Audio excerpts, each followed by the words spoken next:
How are we doing today? Oh my God, how are we doing? How is everybody doing today? My headset on real quick. Oh my How God. are we doing? Oh my God, let How me is fix my everybody audio doing real today? quick. Mute that. Cool. That is on. Anyways, man, I had my audio all the way up. That was a shocking scare to me. Oh man, dude. What a fucking day. What a day. I am a little tired. Actually, I would say less tired, more worked is my thing. I've been packing. I've been packing all day for the move. And I originally planned on streaming today with my laptop, but we had issues, and so we're streaming on PC today. So we'll see how that works out. We'll see how that works out. Sleepy, hey Seal, Seal not TV. Ooh, Hello, Golden Age. How are you? How are you? Oh man, dude. You know who's been popping off? Fucking Enfield. My God, they have been dumping content. This is exactly what I want to see. Holy shit. Let me see if I can find this real quick. They've been popping off on the shorts and the videos and the character showcases. I love this. They've been posting shit on other websites as well. It looks so good. I'm so excited. Honestly.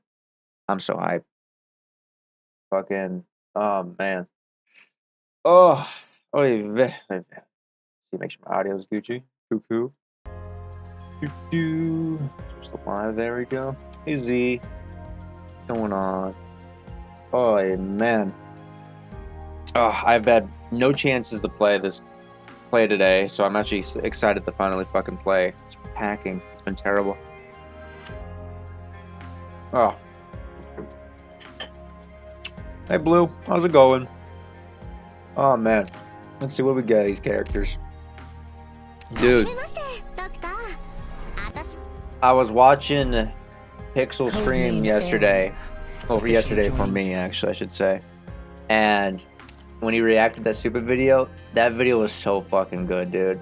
I was like, damn, he cooked. Super really did cook on that fucking video. Let's just reset this. Ooh.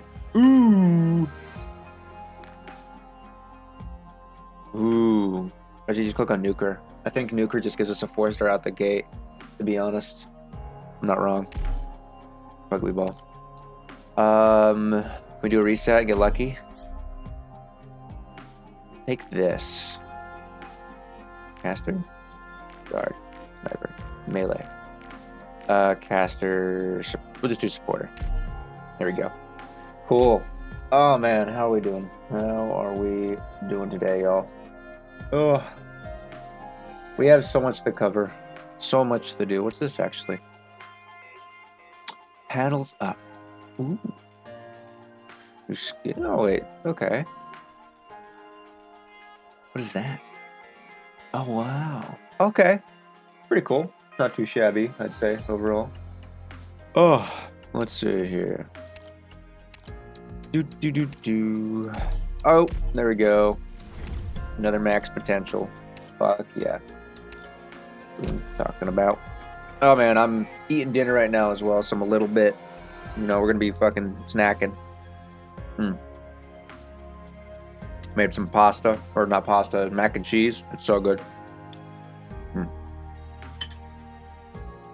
The Arknights is real. The Endfield is real. It's more like it. Oh my god. What have I done? I've been doing a little bit of just kind of farming poles, honestly, because we have Jessica coming up. We have Horn currently happening right now, who I really want to get. I'll greet my roommates and neighbors first. Yes. Cantabile as well. Like, fuck, dude. We are drowning in too many characters, not enough poles currently. It's rough in this economy, I'll be real. Give me that.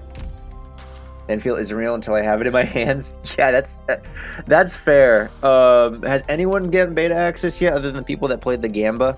Have they sent out the codes if you had done like the not the codes, but have they sent out the like the emails if you did the survey and stuff that you got access, or have they not done that yet? Hey Rick, how's it going? Oh man. There we go. As you left Vector B is not really new player friendly. I was able to beat one level. I was able to beat one level. And then I was like, okay. Now, if I want to, I could just, you know, farm that one level, I think, if I understood it correctly. Yeah. I could, if I go back down to one, let me go back to, wait, I guess I can't go back down to one. Disregard that. No, go back. Unless, no, I can, yeah. I could farm it for 25 every single time. Infinitely. And then we'll eventually get, you know, up here. I think I probably want to get to like 30.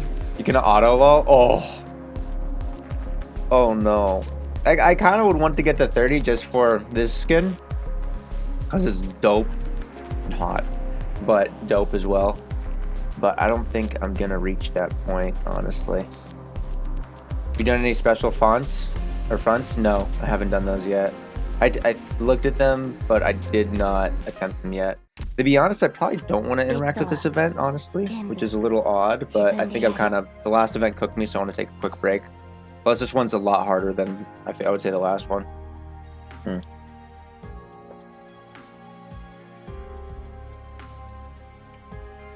Oh my god, it's so good.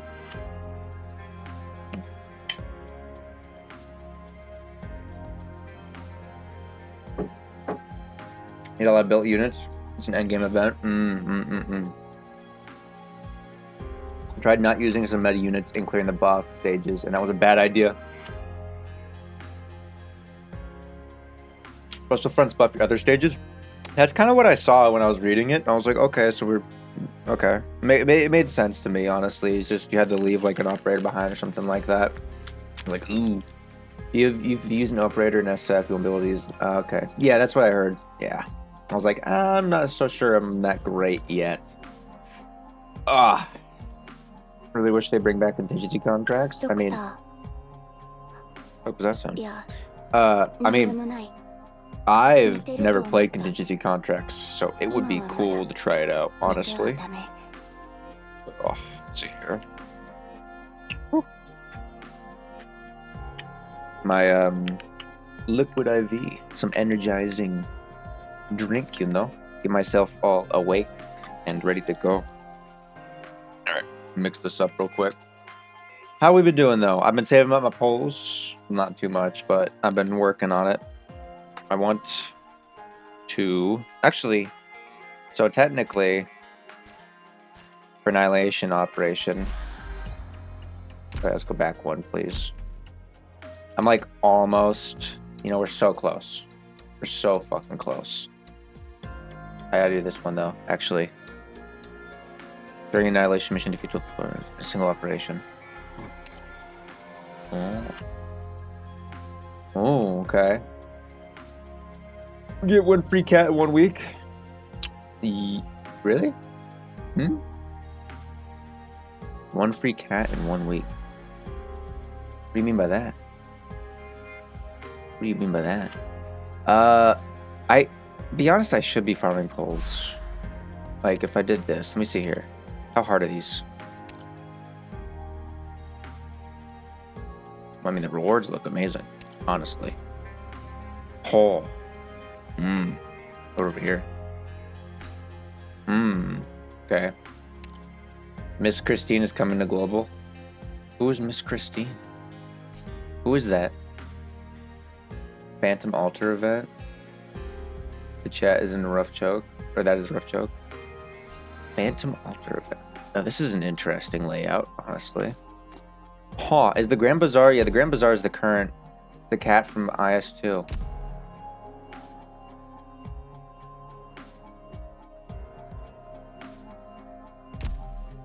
An actual cat. Oh, okay. That's funny. Hold on a second. I never really interacted with this properly. Does like, oh, so there's like a first, oh. Ooh.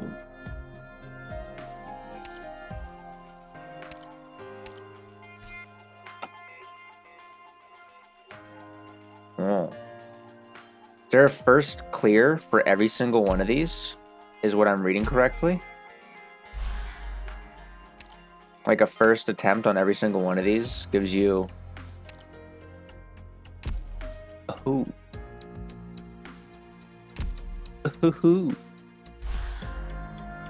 Oh, shit. I probably was told this when I first started playing and seeing this, but it didn't click for me. But now it's clicking for me. It's kind of good. Oh, man. 30 maps now. Sometimes they rotate out and come back. Oh, my God. The map is bumping right now. Holy fucking shit. That's pretty good. I can't lie. That's pretty fucking good. You know what I also want to check out real quick? Hold on, let me pull these up. Boop, boop, boop. I want to, over here real quick. And boop, do that. Make the audio just slightly. Dude, look at these new characters, man. Or not new characters, but they're properly showcasing them. Audio's muted. Good administrator. Like, it's cool that they're finally updating their YouTube and stuff. And they also post these to other websites. We've already kind of seen this, but it's kind of cool to see it when they post it, honestly. Oh, that's cool. I didn't see a lot of this, to be real, in this format. Huh. Standby actions. Can't stop looking at my emails? I know, man. I really want to get access. Me too. It's about time. Well, I already seen Coffee break in, Min? Okay. I can whip up a fresh pot for you. Okay. I'm not so sure how I feel about the fits, to be real, honestly. But hold on a second. Someone sent me something. Ba, ba, ba, ba, ba, ba. Oh. Looks like a 2D image. I'm not so, I was saying, I'm not so sure I feel about the character, like, outfit designs for the 4-star operators, specifically. But, I don't know. The characters feel great, but that's super cool, actually. Team, follow my flare. Let's go. Oh. Let me read that again. Initiates Arch Channel and launch 3 launchers, each destroying some SP. Wow. That's pretty fucking great. To be real. They seem like 2 to 3 stars of Endfield. They do seem like that, honestly. Based off of what I've seen. Yeah. I overworked myself. So are there 3-star or 4-star operator? I know, I'm already getting confused with them, to be real. Weak spot. Okay. Sounds converge. It's pretty cool. Standby actions, which, we're okay with that. Oh, that's all? So far? That's all they've showed us? All you're going to show us? Okay, it's fair. I know that actually they showed off some more of these, but just not on their YouTube yet, is what I've seen. I do think they did a really good job. Like, if their 4 stars here are kind of like what they classify like as our 2 stars or 3 stars, I think they did a really good job just on them. They put in a lot of work on them, so I think I'm excited for that. There's also this video, which we might check out, honestly. Even though I've already seen it because I was watching someone else. I was watching Pixel watch it. But it's a really good video. And I kind of want to, we're not right now, but we will definitely probably watch it, honestly. The Arknights Endfield Outrage Machine, a nuanced analysis of the drama, outrage, and controversy. This one is a really, from what I saw when I was watching it, I was watching the live stream, or not the stream, I was watching Pixel stream while I was editing another video, and I was like half keying in, and I think he did some really good points on this, and he cooked pretty fucking hard.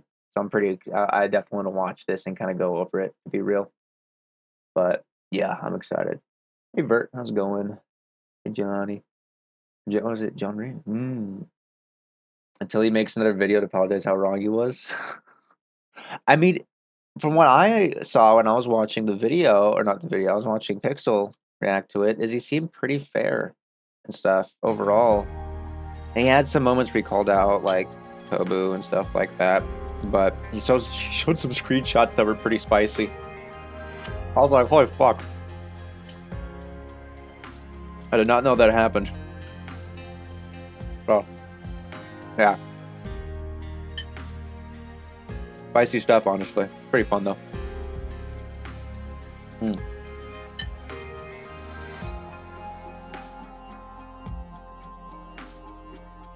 Hey, Zane. How's it going? Alright. So, I want to do this, though. I want to do Arknights Memoir, honestly. I think we do a little bit more progress on it. I think we're going to do, not slower progress, we're going to go at a steadier pace through the story and events where we're not obliterating them in one stream. We'll slowly work through them as we progress. So, yeah.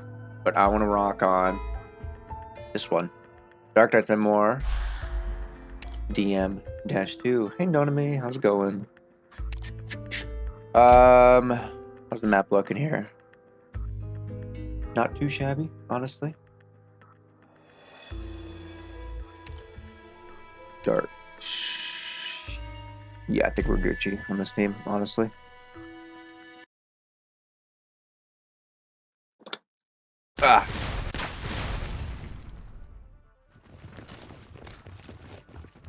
Those are the same goons as last time. How'd they find us here? Hurry up and retreat. Don't waste time. Sarcasm words. They've got us surrounded and outnumbered.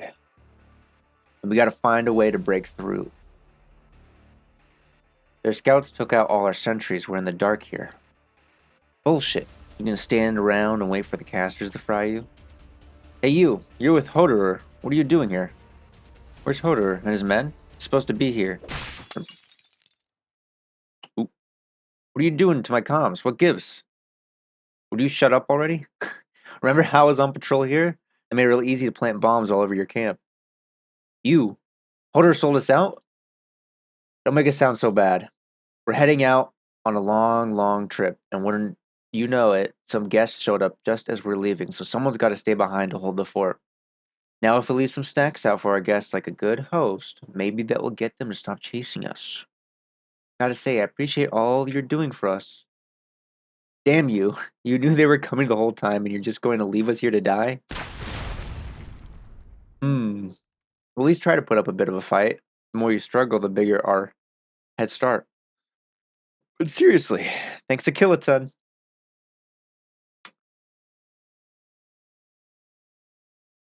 I ordered you to help the teams that didn't have time to escape, but why didn't anyone else make it out? They volunteered to stay behind. Ooh, okay. This is interesting from W. I was not I was expecting this, but looking into the past, I was not expecting her to be this insane. Off the gate. Good. Don't worry, I left them a little gift. So they were more than happy to help us hold off the bad guys. I doubt anyone here would be willing to sacrifice themselves. No need to lie about it. Nobody's going to blame you for sacrificing others to save your own squad. But lying to your commander is another story. You can't fool my eyes, W. You're on thin ice here. Don't forget how green you are.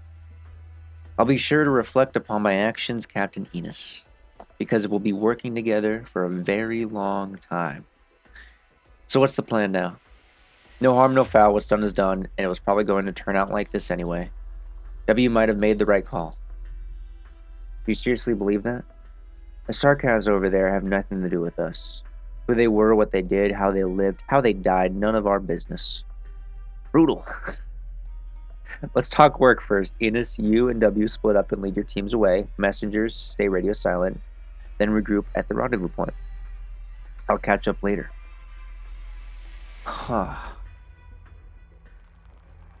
One more thing. I don't care what kind of mischief you get up to, how one of you exploits the other or whatever, but I won't stand for you actually directly fighting. But indirectly is fine? Oh. Pretty lax rules. I really hope it doesn't come to that, but it's not like I could stop it either. For now, at least, if you plan to stay alive, make good use of every last sarcasm you have. Let me move my mic just a little bit. Hodor has always been like this. He thinks very little about the actual matters and wastes so much brainpower on pointless stuff. Nobody says W isn't a great fighter, but there's a lot she's missing. She really is just an incredible sarcasm warrior. Oh, okay. Thought they were splitting up. It's not even dark out, and you still gotta hide over here by the fire? Maybe you just like fire. I definitely don't like people bothering me. Your team is 3 hours late. That ambush, did you and Hodor plan it? Go ask him. He doesn't know anything about it. And it must have been a coincidence. All mercs are a pain in the ass to deal with. You cross their path, they're gonna give you shit. On that cell, here I was worried Hodor sold out my position. You think that's what he should have done? Why not? How do you know we're not lying to you? You could have killed me a long time ago. Doing it now wouldn't help much, wouldn't it? What were you doing before you found us? Huh? After all, we've been through, you giving me the job interview now? Hodor never asked about his people's past, but I'm not Hodor. Yeah, you're a whole different species from us. Are you looking for trouble here? Hey, Stray Cat, how you going? Yeah, we're doing Dark Knight's memoir. As far as I can tell, Miss Enos isn't so good at close combat. Give me the screenshot real quick. Ho ho ho. Fucking come over here. That's actually a cold as fuck screenshot, to be real. Now, Kith. A lesson for you. If you want to live a little longer, don't put all your eggs in one basket. Every Sarkaz mercenary carries a sword. Well, color me surprised. All this time I thought that was your staff. But... Oh, but you, a Sarkaz mercenary? I'm still pretty sure I've got you beat at close range. I admit I got a little careless. Oh. Well, thanks. A scratch on the arm is a pretty cheap price for that lesson. You and Hodor are both pretty good at keeping your cards close to your chest. I'd rather talk about you, high-profile mercenaries like you are pretty much all dead by now. You've made such big waves in such a short time. I never heard anything about you before you joined us. That's pretty suspicious. Mighty suspicious, some would say. And you came looking for Hodor. Why? Said it yourself. What? A lot of people in Kazdel are after his head. You dropped that bomb pretty smoothly. Why'd you change your mind? I figured I'd get what I want easier this way. And what is it you want? None of your business. You're shook. How funny. Why not make something up to dodge the question? Your arts again? Those damned eyes. My reasons have nothing to do with you. Same with my eyes. What was that? From the east, something's coming. There's more than one squad, but only one of them's the real deal. They sure are cautious. Sounds like a pretty big gang. Just how many people did they hire? Hodor was right. This is going to be our biggest battle yet. We're heading into uncharted territory now. You scared? Ha. Hodor should be here soon with his squad. Tell the messenger to get back on comms. I don't remember anyone putting you in charge. Don't give me orders. Whoopsie. You just keep guarding this campfire over here. I'll head down to the camp and check on the situation.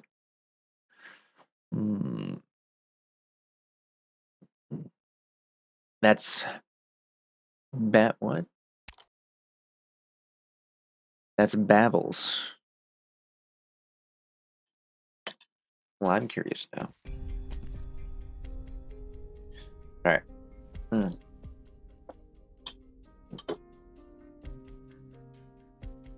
Sorry, had to take a little detour along the way.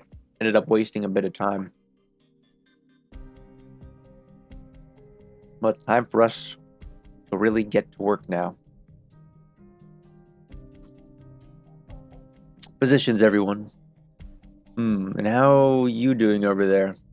A-okay. Judging from the burnt grass and neatly cleared mud here, you two have been busy. Come on, we're just sparring a little, as a warm-up. Definitely not fighting or anything. Right? Don't worry, next time I'll bury you where they'll never find your body. Ah. Even Hodor's like, fuck, dude. Oh my god, even he's just like, oh my god, these fucking, yeah, like, fuck, dude. Why do I have to deal with this? I missed something. No. Just to reiterate, our job is simple. Don't let anyone near our mark. Eliminate anything in the canyon that looks at you sideways. Open fire on anyone who approaches. Any questions? So where's our destination? Can't disclose that. This escort task is to be carried out in stages, and our mapped route has already been passed out. After we reach our destination in 3 days, someone will contact us.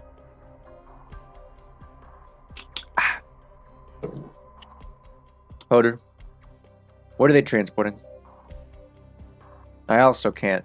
Wait, Innes. It's a breach of contract to use your arts to probe that transport team. Don't underestimate them. Stop right now.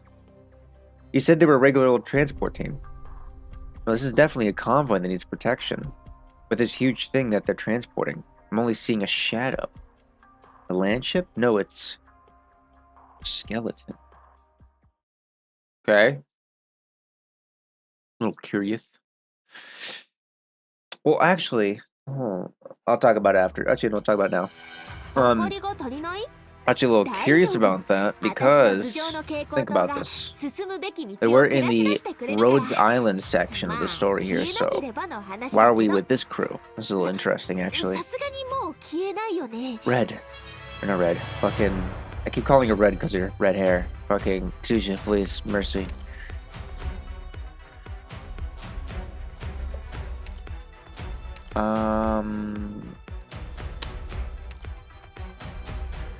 Boom pow. Speed it up a little bit, probably. Boom pow. Do some generation, please. Ooh. Where are you guys coming from? Okay. Wait. Go crazy.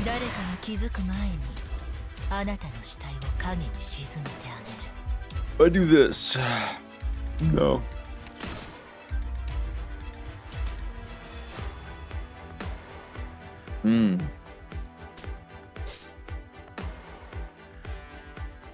Put you here. I should try adding a check engine And next we'll time. put you. Oh, that's a really good place for Virtuosa, honestly. It's a really good place. Put you here. If I put you like here, what will happen? Put you here. She like sliding backwards? No, okay. I thought like they would. Oh.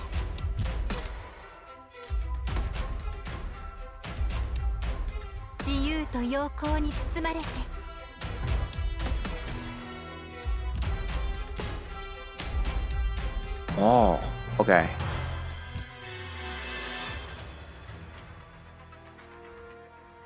Deploy downstream / upstream for airflow have increased / decreased attack.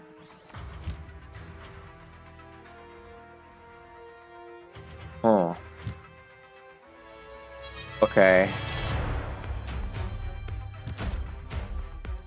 Is it like which direction they're facing increases their attack speed? Or attack damage, sorry. Yes? Okay.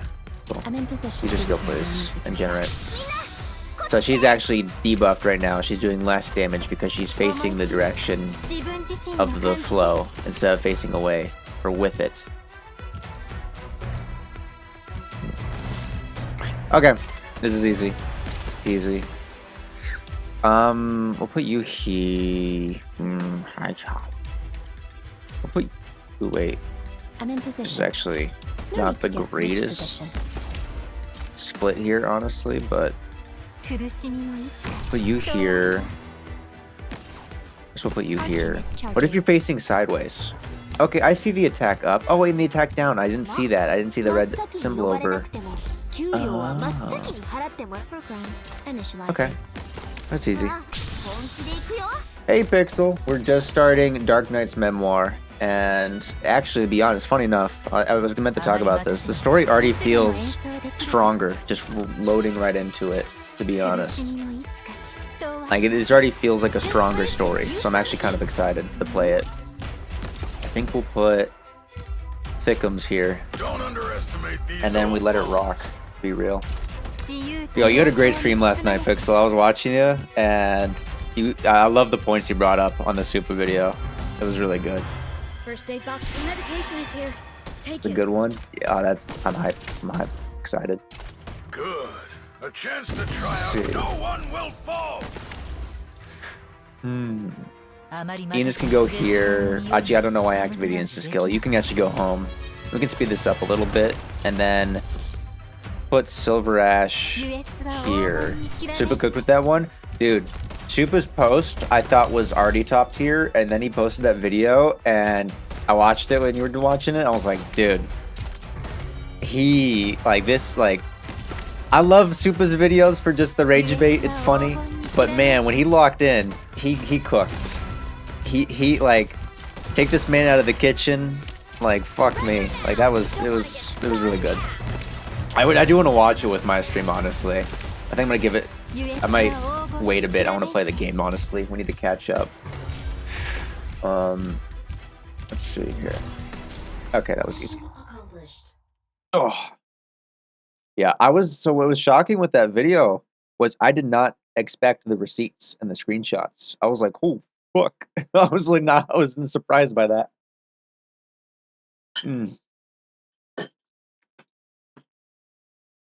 Oh, let's see. Need some pasta or mac and cheese. To the north of Casdell lies a birch forest. There the progression of life unfolds. From spring it begins, and in winter it ceases. And only death thrives in the long winters. All living things make their exodus in unison, leaving only the originium crystals speckled along the ground to reflect the somber moonlight. Yeah, remind me not to annoy the Italian man. He comes with receipts. I know, terrifying when someone comes with receipts, honestly. But yeah. Oh, let's see. Especially when he's serious, it's like One Punch Man. It's like super serious Italian man, in essence. When he's super serious, he gets dangerous. Pale withered tree trunks hang lifelessly, their slender shadows intertwining and stacking upon empty expanses of snow. What is happening right now? Actually, I feel like this is actually a really cool cook. Honestly, what the hell? That is the scenery I saw. Who's speaking? Enos. Screw you. If you're not dead yet, then wake up already. Huh? My head. What is this pain? Actually, why are we here? I thought we were in the forest. What's going on? What happened? Nothing happened. But just in case that fall gave you amnesia, I'll give you a quick summary. Fuck! We were ambushed an hour ago. They were quick. Our casters had no time to put up a barrier, and our team got split up. We're the only ones here. Is this a blast to the past? Is this one of these? Delicious. For real? Yeah. And the comms. Jammed. I don't know how they're doing it, but we're definitely up against pros. At least more professional than any of our prey before. But the good news is they didn't go straight for the convoy. Looks like they got a tip or something, but not the details. Hello, Mr. Nothing. Go ahead. Find a way to meet up with the others. Oh, I figured you'd doubt me. At least a little. Guess I'll leave you as bait. Event Babel? No. Dark Knight's memoir. And the thing. Oh my god. Words are hard right now. Oh my god. I forgot what I was saying. Oh, fuck. Who do you think would survive if we fought? Obviously. You really should do something about that nasty personality of yours. You can tell I'm injured that easy. Oh, so it hurts that bad, huh? I figured you had some control over your emotions, like you could fake them. Guess I was being more careful than I need to be. You always scan your teammates with arts as soon as you wake up? Now that's a mark of trust, boss. Force of habit. So that's why, huh? The first thing you do after you open your eyes is surveil your surroundings? What a coward. Hey, that hurts. You said bait, right? Not a bad idea. No point in dragging along a merc who can't even stand up straight. You stay here for a second. I'll call in the enemy. Oh, hope you guys get along nicely. Can't have you dying on me too quickly. See you later, W. I wish they had some background audio, like music or something, for these parts. Because it's kind of like just, it's cool, but I want some sound in the background. I just feel like I'm talking to myself. One last thing. I never trusted you. You little. Hmm. I found a mercenary, just one. Confirmation, it's W. That was fast. Or rather, you've been following us the whole time, huh? Letting a few of them go as well, worth it, if it means we can get our hands on a high-value target like you. Yeah. I was gonna follow you back to the rest of your team. Never expected them to just abandon one of their own. Tell me everything you know about them. Oh, and now we got some noise in the back. And you might get a quick death. Well, there's the trouble. I'd love for us to be honest with each other, but the truth is that I don't know anything. You're badly wounded, and we don't have time to waste. You might die if we torture you on the spot, and I'm sure nobody wants that. In that case, you should chase down that woman. She knows more than I do. Don't you resent her for using you as bait? You'll have a better time if you work with us. Bait, huh? See, have you ever... Oh, why does the sentence sound like that, man? Have you ever baited originium slugs with industrial residue before? What are you talking about? It's kind of a Casdell folk thing. We get originium slug infestations, you know? Wild originium slugs are pretty dumb and they like originium. But setting that aside, do you know what happens to the poor slugs that are lured over? Don't mince words with... I get blown apart, just like your buddies over there. What? When did you... I even said I was bait. Didn't you think that meant a trap? Probably should have killed me sooner or ran off. I guess here I'll give you another chance. Let's take it from the top. So fast. Have you been chasing us this whole time? You're insane. Enos got him. Who's behind? No sudden movements. It's kind of a beginner sword, but I'm not so good with the blade. If my hand slips, you die. When did you get pretty close with the shadows? Do you really think you'd be able to catch me without a scout? Ugh. Speak up. Who's your master? Fuck. I'll never... Yeah. Easy there. How's a guy supposed to talk if he turns his organs to mush? Casdell will never forgive you. Casdell. Thank you. Oh. Really suck at torture. You're still alive. You could have let him kill me first. Too bad you're so impatient. Of course, I'd rather kill them first. These insects have taken too much from us. When the enemy shows you an opening, any merc worth her salt would kill him, no? You really do have a bit of sarcasm in you, huh? Rubbed off on me. I wasn't exactly quite quiet. I bet more of them are on the way. Huh? Isn't that what we want? Keep them away from the objective. He said he'd let a couple get away. That means the rest are dead. He wasn't good enough to take down that many of our people, and he was definitely scared. There's something else out here. Phew. Were you really faking your injury? No, you just can't fake an open wound away. This is all mind over matter.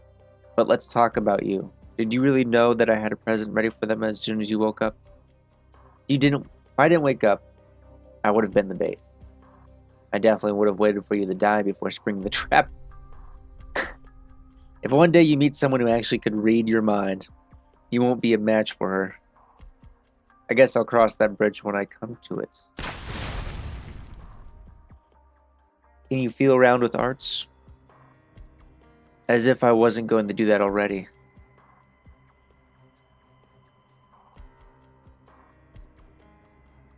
No.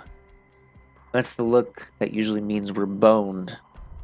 You got that right. But there's no running now. We press on. And you suck at fighting, so it's all up to me. Head west, we might be able to turn this round of Hoder and his team. If we can't find them, then we die. We wiped out half the escort team, but we couldn't stop the combat before point A5. Ooh. Curse after curse? What do you mean? Wow. Hmm.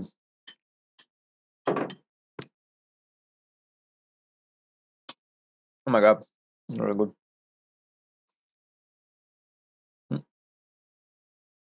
Ah. They threw out a lot of decoys. Some of the most well-guarded ones were fakes. Either Babel's pulling some next-level strats, or the real one doesn't even need protection. Yeah, we need to end this fast.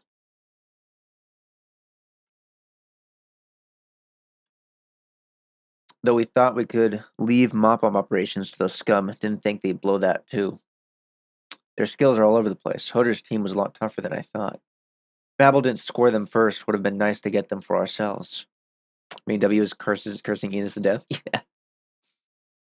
Do we keep chasing? We don't know what's up ahead. Understood, General.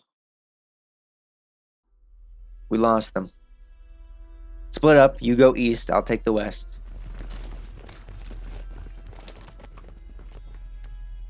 These guys aren't easy marks. Duh, hide. Knock it off. You've been at it since the beginning. You're gonna go blind. Don't your eyes hurt? Of course they hurt, dumbass. But we have to find a way out.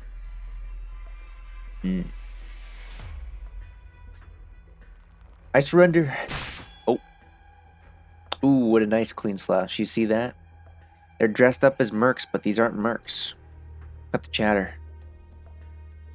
They don't even need to ambush us. They could take us head on in the ruins. We wouldn't be able to beat them. Ugh. What are you thinking? Huh? Are you still spying on me at a time like this? No, I just haven't gone blind yet. You got so many. Are those grenades? What are you doing? You gonna blow yourself up with them? A kill's a kill, no? Don't throw your life away for nothing. For what then? What's the point of living? What should I throw my life away for? Sarkas really are crazy. That's why I never trusted you. You're not crazy. Hey, wait!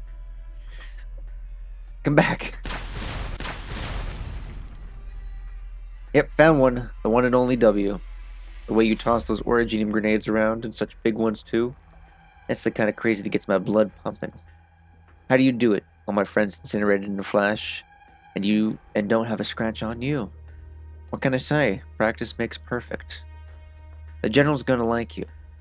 Just lay it all out for me. What's Babel got you doing? You can do a lot better somewhere else. Why should you trust me? Why should I trust you?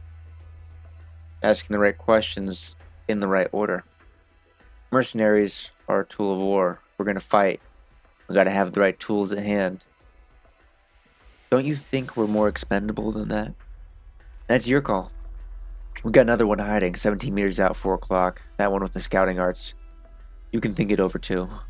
Put the sword down. You can't beat me. Welcome to try, though.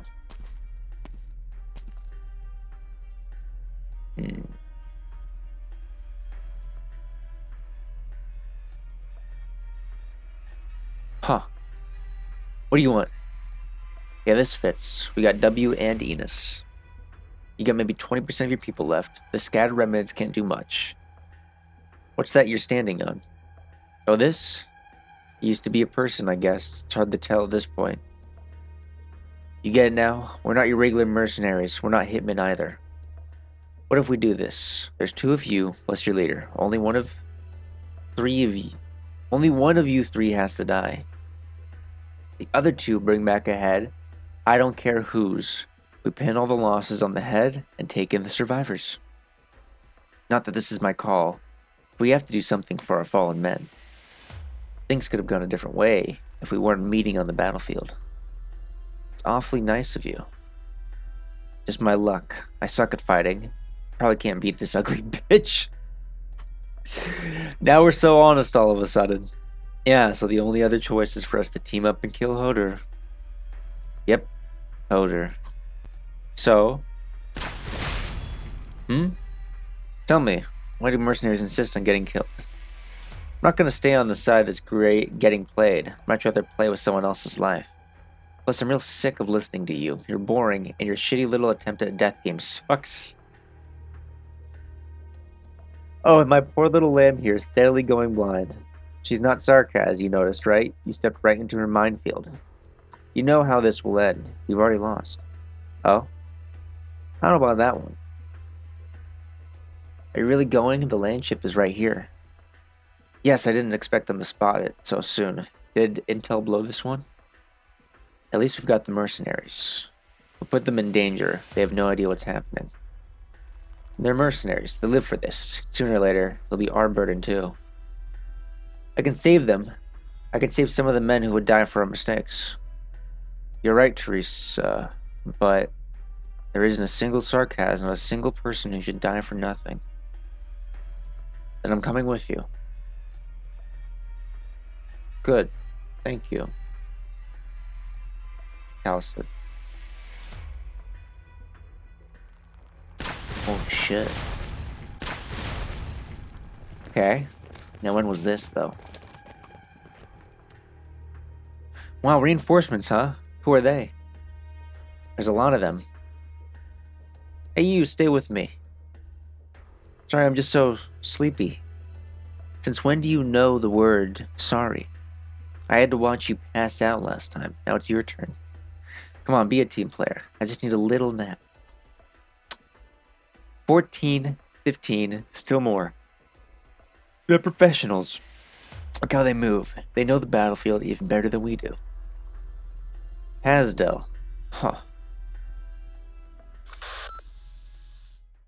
Fuck. Right. Come in, someone. Going to save you. Comms are back. What's this feeling? Someone's close. Hoder? Enos, where's W? What are your coordinates? You lived in Kasdel before the war, didn't you? There's something I have to ask. Are you wounded? Catch your breath. Find a safe place to hide. The convoy is going to call in reinforcements for us. Just listen to me, Hoder. Okay, I'm listening. The King of Sarkaz, the one who lost Kasdel. Her Majesty. It's fuzzy, but I still like that, actually. That's a cool screenshot. Is she a woman with white hair?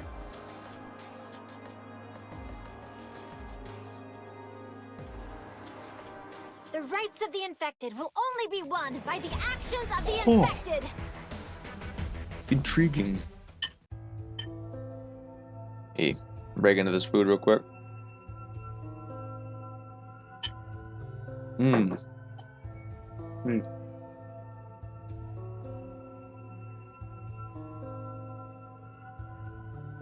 That was long, actually. That was a long chapter or operation. My God. Ah.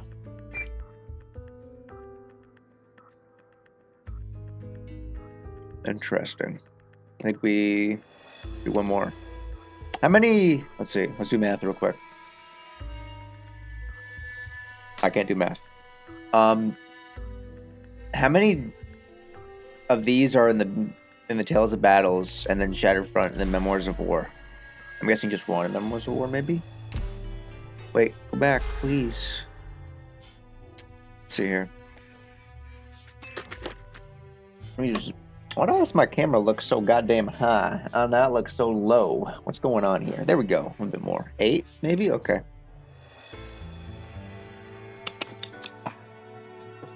So DM3. We're going to take it a bit slower, to be honest. We're going to pace ourselves through this story, honestly. It's a very old event. Fair. That's just a cool ass. Give me that screenshot, please. Oh, that's a cool as fuck screenshot. Oh my god. The sarcasm stopped. The burning ruins collapsed in towards the center. Those monstrous creatures looked down on us from above. A woman suddenly emerged from the center of the circle. A very strange woman. She wasn't sarcasm. She stood in the center of the battlefield, her expression unchanging. Enos was trembling, but I couldn't tell you why. The explosion must have damaged my hearing. I couldn't hear what they were saying. But I knew they were afraid. Was it because of her? No, their attention was focused in another direction, on someone else. In the seconds before I lost consciousness, I saw a sarcasm. An unthreatening, slender sarcasm.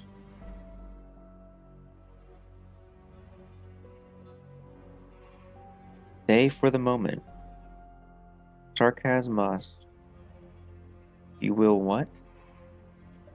She is heavily injured. We don't do something now. She finds this place. We're out of time. Kelsey, give me a hand. Fine.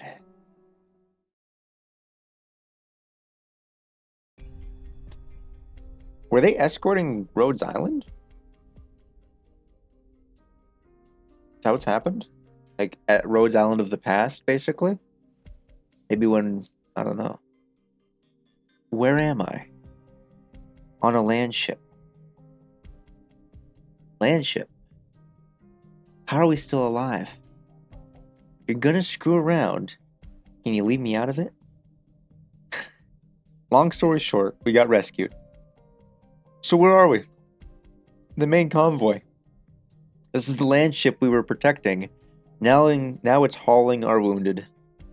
Looks like it's still under construction. I can't tell how it all fits together. Weird. But the shadow I saw, it was some questions are better left unanswered. What about Hodor? He's with the client, or he's talking to the boss of this place. Right, if you're still hanging around here, Hodor must be fine. So what's the deal with the boss of this place? You look nervous, and I don't need to blind myself with Originium arts to figure that out. Don't tell me you think I'm hanging out here because I care about you. Definitely not. So what's the reason? I guess I just feel bad for him. Who knows what kinds of monsters are in the room with him?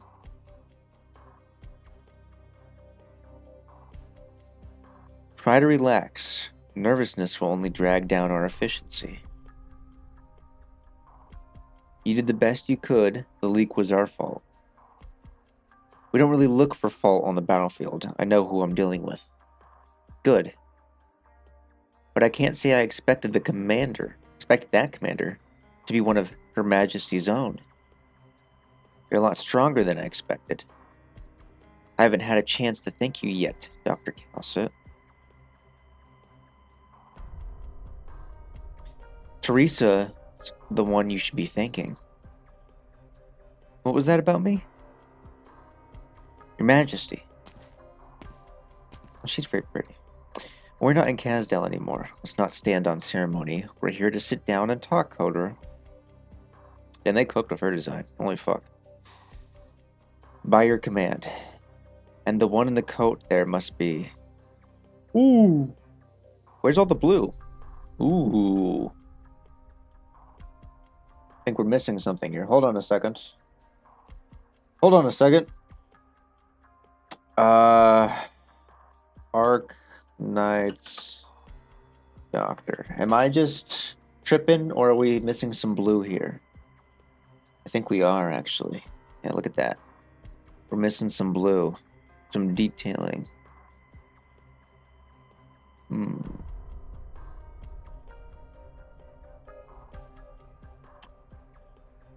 We are missing some blue.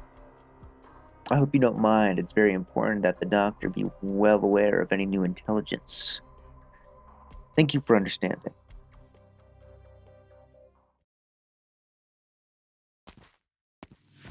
It really is a lantern. But it's pretty big, huh? There are parts that look new. Some bits are so old they're practically falling apart. I think this is from Rimbilliton. Oh, it's Tamiya, probably. Like, 100% it's Tamiya. Oh, sorry, they're still building this place. He's a patient. Dr. Cal said not to go any deeper. It's dangerous. Probably? Question mark? I mean, it's probably her. I don't know. Sometimes it's like it's her twin sister or some bullshit like that. You know how fucking these games are? Fucking side slips and stuff like that. Okay, I'll go somewhere else. Thanks. What a nice kid. With those years, she's definitely not sarcasm. Come to think of it, that one lady who sucks even more than Enos, that doctor, she isn't a sarcasm either. What's going on here? I look around in the middle of the battle and nobody's sarcasm. How could he be jammed again? Huh? Happy place closure. That's only the 7th short circuit today. The 7th short circuit. Kind of embarrassing for a genius engineer, huh? What if we invested in a new set of doors? That'd save some time. Huh. I just noticed her shirt is like the, what's it called? Where you're like offline but on Google, so you can do like the little jumpy over the cactus things and stuff.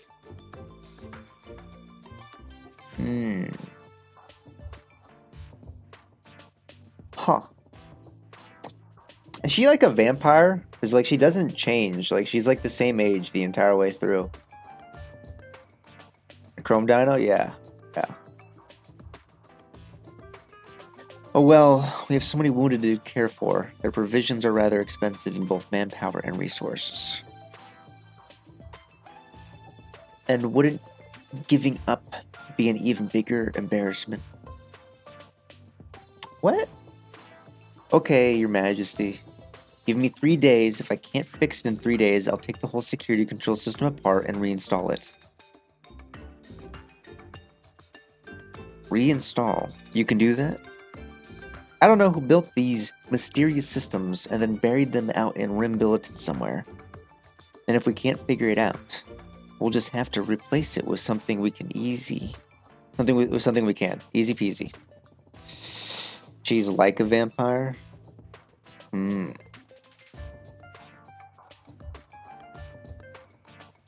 Well, I'll leave you to it then. Roger that. Rhodes Island. How long will it be until you're up and running? Rhodes Island. Oh. I remember. You were with Hodor. She also infected? I can't tell. He's got like rings, which I can't tell if they're just regular rings or like the blue rings, you know? That kind of like show like the progression. You've regained consciousness. Your wounds were quite serious. Did I scare her? I'm W, the mercenary. I'm looking for Captain Hodor, and I kinda got lost. Be careful where you wander. This place is still being built. There are a lot of exposed wires. You can get shocked. But I have a feeling such caution is a second nature to you, no? W, was it? You may call me Teresa. Hodor had words with the doctor after a meeting. I believe he should be back in his room in medical by now. Teresa. Mother Teresa. Don't make them worry. You want to head back too. Teresa, Your Majesty. Oh, well, we're not Casdell anymore. No need for titles. I feel like this is all. Is there like a I might have. It's been a minute. It's been 2 days. But were they having a civil war in Kasdal? If I understood that correctly, or am I tripping? Whatever. Okay, Teresa, Majesty, why were you wrestling with the door just now? Yep. Okay. Yeah. And that short girl there is an engineer, right? I mean, it's just a door. Kasdal is the citadel of Sarkaz. It's not just a door. Okay. How many things are there totally unworthy of my attention? So what's Rhodes Island? Oh, you heard that? That is the name of this vessel. Although it has not yet been officially christened, that is the name I wish for it. Oh shit. Okay. So, like, she borderline made Rhodes Island in essence? That's pretty cool. Maybe it's just my whimsy. Dr. Calcit may reject its true name. True name for this landship? You saw this vessel. Wasn't built in Kasdal. You saw. This vessel wasn't built in Kasdal. Searching deep in the oldest records we have, I came across that name. Rhodes Island. I'm not actually sure what it means. Calcit should know more. But that is what I want to name it. It already had a name, after all. Her Majesty Teresa fought against the regent who usurped Kasdal. She personally brought together more than half the Sarkaz clans. And she's fixing a door herself. What's wrong? You have an odd expression on your face. Would it be considered improper to laugh in front of you, Your Majesty? No, but neither Calcit nor the Doctor are a laughing type, and the warriors have too much on their plate for such frivolity. I would quite like it if you all would smile. But that is perhaps an extravagant hope. I understand the pressure I've placed on everyone. So I'm cool to laugh then. Yes? Nah, the magic's gone. Can't do it. Why do I feel like that's my fault? Well, I wouldn't dare. You see, this is actually so fucking perfect. Okay, so I just want to talk about this conversation because I'm actually liking this a lot. My issues I had with Chapter 6 with how sentence structures were and how people spoke didn't match like what they were, who they were and stuff. This matches perfectly. W talks very like a merc and stuff like that. Very loose and shit. While Teresa, who's Her Majesty, talks very proper in very structured sentences and larger words and stuff.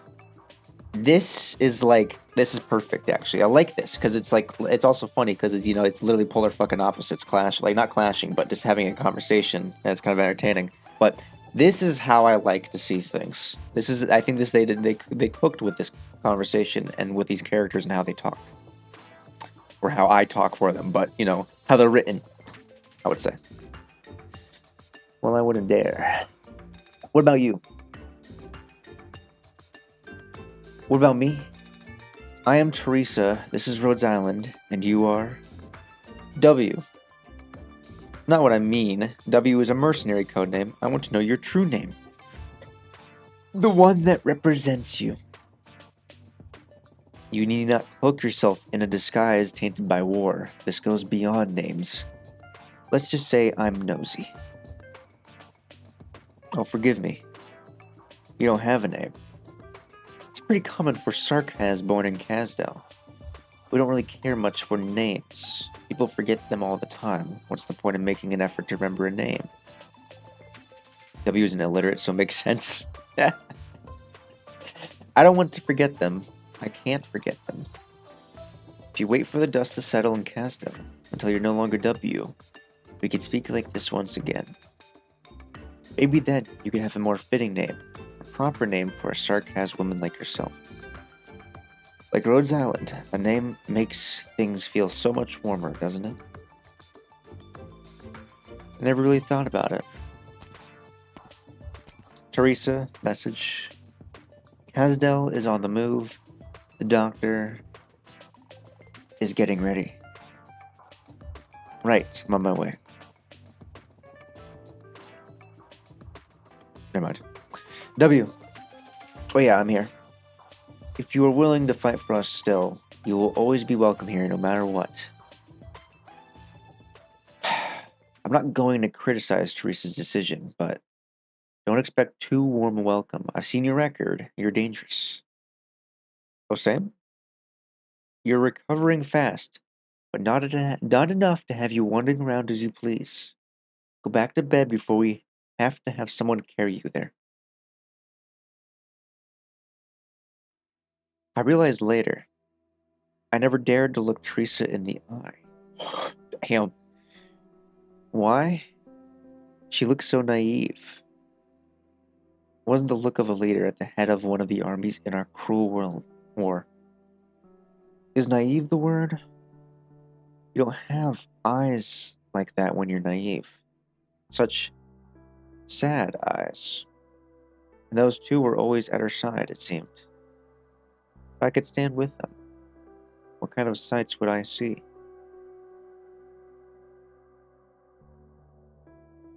Oh. That hood. Is that the doctor they were talking about? That person looking my way? What the? Why? Am I scared? Scared of what? That curved person gives off pretty normal vibes, but... No, it's too vague. I've never seen anyone that weird before. Oh, that's Babel's battlefield commander. I remember now. The doctor, huh? Wait. I feel like this is such a fucking lore drop. Wait, hold on a second. Babel's battlefield commander. The doctor. The fuck? I mean, I get it. Like, this is pre-amnesia. But fuck, dude. Talk about a title, man. Okay. This is actually interesting that this is in the Rhodes Island section and not the Babel. Is there a Babel section? Maybe there isn't one, but I feel like there was a Babel section. No, there isn't a Babel section. Babel is in Rhodes Island section. I'm wrong. Once the actual information will be explained properly in Babel story. Oh, we're 4 away. Doctor doesn't have to do anything to honor fun. This is the entire story about Babel story? Okay. Yeah. The Doctor Who. No. I love that. I love Doctor. Well, 9th, 10th, 11th? Yeah. I'm starting to get why Enos wouldn't go near Her Majesty. Maybe it would be better to look out for myself every once in a while. But I'm not sure why. When it comes to Teresa, I never really knew why. Call it a whim. Hodor and the others would understand.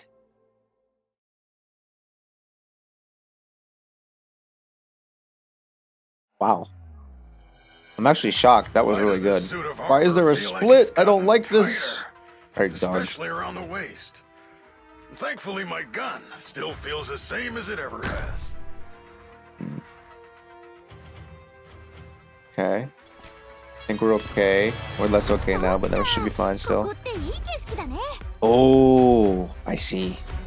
He's gonna speed up. Can I flash you? I can't.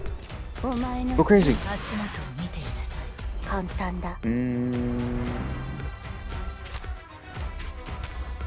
I need to find a good time. I guess now is a good time. Boom. They are moving with a purpose through there. I think I should have put, you know what I want to do? We'll have you generate. Once you're done, I'm taking you home. Or I'm taking you away. Actually, I don't like that over there either. Can I move you? No, I'll do you. Here. Perfect. Whoever said a wheelchair couldn't get up. Actually, that's really good. Cool. Yeah, I want a safety net. You're like so. Target marked. I'll move myself actually, because yeah. And we'll speed up. Let's see here. Oh no. Go crazy. Watch this. Boom!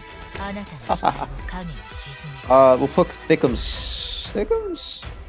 No. Yeah. Thickums goes there. You go there. And then everything else is going to go up here.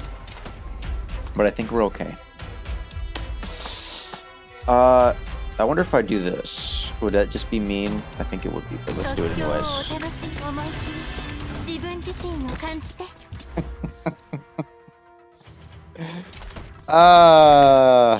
Fuck. I want to... Wait, not yet. Actually, I think Enos is perfect there. We'll put Silver Ash here. Ah. And then just let it rock. You know what they say?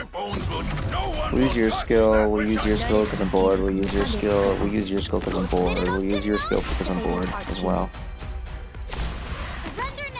And we launch. Can't fight for shit. With Enos, the Lancers are no threat. Yeah. I was gonna pull Enos off, but then I realized she was doing that right there, and I was like, you know what? She stays. She's perfect. And nothing's getting through this shit on the right. Actually, yeah.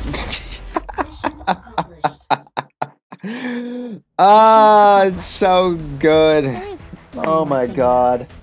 Logistics gave me far too much Ooh. Hellsdale's not really a citadel, it's technically a nation.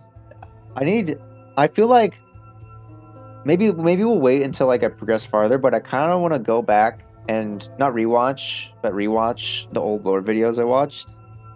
And kind of, I feel like I have a lot more, not knowledge or story knowledge, but I have a lot more understanding of the world.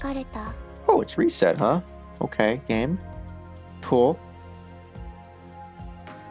Lorac as well is essential in the story. Yeah. I am really liking this story, honestly. I'm actually shocked how much I'm enjoying it. The Dark Knight's memoir story. Plus W, of course. Yeah. Boop. Boop, boop. Really good story. Let me mess up the top right real quick. Let's go do some quick little dailies while we chat. This bed I'm enjoying is the so story. soft, Honest to and God. the air conditioning is so perfect. What's going on here? One tiny question. Do I have to pay for the lodging?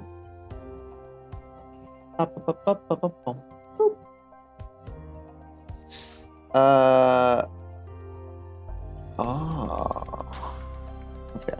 Anyway, sorry about that. I was reading something in the Discord.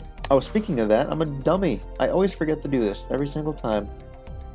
Every single time. Boom. Not what I wanted to do, but okay. How? Boom. And then they pin it. There we go. Anyways, continuing on our adventure. Yeah, I feel like Dark Knight's Memoir is like adding layers to the story that we haven't gotten yet. Like, I feel like just for the 3 chapters we've done so far, I feel like I've learned way more than I've learned in the last 6 main story chapters, which I think is maybe the purpose of the events, honestly, is that those in-betweens. But I'm really enjoying it already as well. Let's do this. I think I need to scroll. I want to scroll down, actually. I want to visit some people down here. I always start with Mint Monster, but I think I want to scroll down. We'll start with Soul.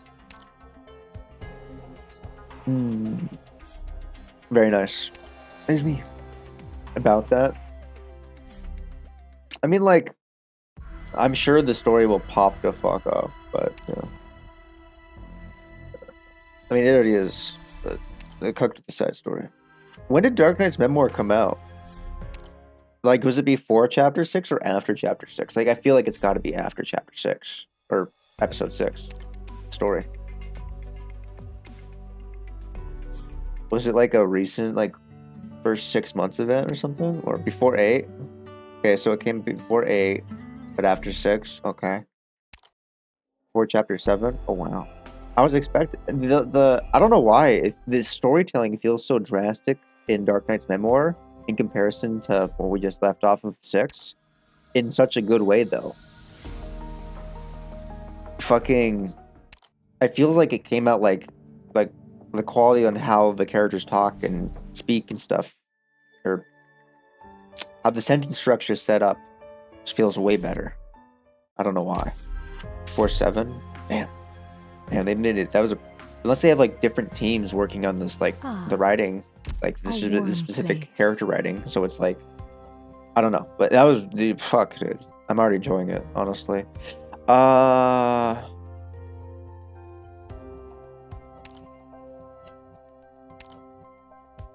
Give something away. Who's the lucky guy or girl? Oh, it's Lost King. Look at you. Another one. Hired student. Congratulations. And another one. Mint Monster. There you go. Okay. I mean, main story, you see the story in Arknights. You see the people. Oh. In the main story, you see the story. In Arknights Memoir, you see the people. Story and pacing got noticeable after chapter 6. Oh. I mean, I'm definitely noticing it. Like, honestly, I'm fucking doing a great job. Ooh, look at all these. Give me mass. Give me money. How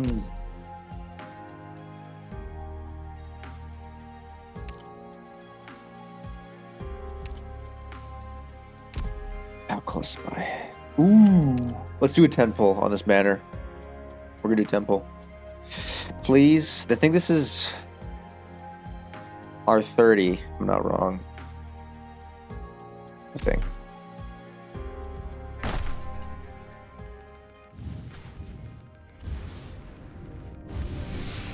Okay. That's fair. Gamba. Yeah. 2 5-stars. Not bad. Not bad. We're at 30, so, you know, it's okay, but this is perfect. This is actually kind of what I want to do because we have Jessica coming up on the standard as well, and they're sharing, so this is, if we win here, we win here. If we win in the next one, we win the next one. We're fine with that. Well, I'd rather win Jessica, but, you know. Hello, May. Who's next? Can we get something, someone new, please? Someone new. Hello, I'm Meteor. Someone new. Someone new. Popcar from Operation Reserve Team A6. Popcar. Ooh. Spurian. Someone. Liaison from the 6th Tribunal of the Lateran Curia, here for cultural exchange. She. Oh, right. To prevent any safety inspections, my luggage has a self-destruct mechanism. She said her name with like an accent. Inside isn't necessarily really good accent. Like the rest of here was like normal English, but she said this. She's like Spiria. She like rolled out R's or something like that. It was really good. I fucking like that. New character as well, so that's fucking huge. I would like to yeah, okay. Don't you dare build her. Yeah.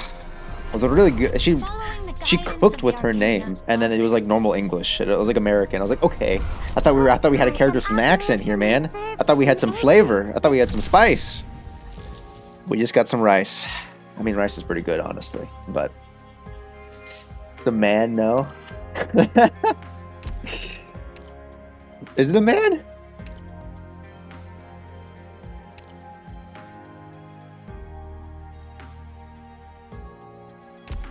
I think it's a man. Where's a girl? Yeah, who the fuck said it was a man? Johnny. She's not. What are you? Oh, you're a geek. Okay. I know everyone hates geeks until they fixed it where they don't actually kill themselves. They just go to 1. And then B, Exugia's goated as fuck. But read your skills. I'll read your skills. Read your skills. Each attack. Wait. Yeah, okay, cool. Each attack has 30% chance to trigger 1. Let me move something up. Each attack has 30% chance to trigger 1 of the following effects. The attack instead hits twice. The target is stunned for a half second. The attack ignores 60% of the target's defense. Huh. What's your first skill? After deployment, attack speed plus 40. Oh, wow. Interesting. What's your redeployed time? Huh.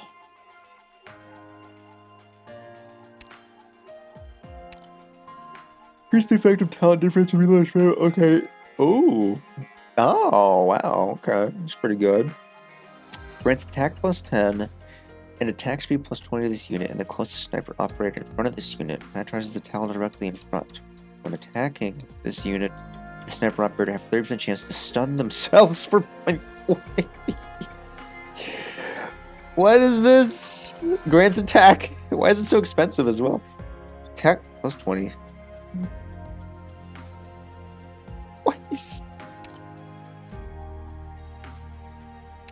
What is the logic behind this? Oh my god, what's your... It's funny. And the redeployment, like even her first skill, it would make sense if she had a low redeployment time, but she doesn't. She's gambling? Shit. Same, honestly. Fucking real. Oh. Real behavior. Pinecone. This is your first duplicate. Congratulations. You've been promoted. You are now my favorite employee. Gitano. Spurrier is so funny, man. The troll RNG will grow to hate if you use it. Windscoot. Okay, hello. Sand Reckoner.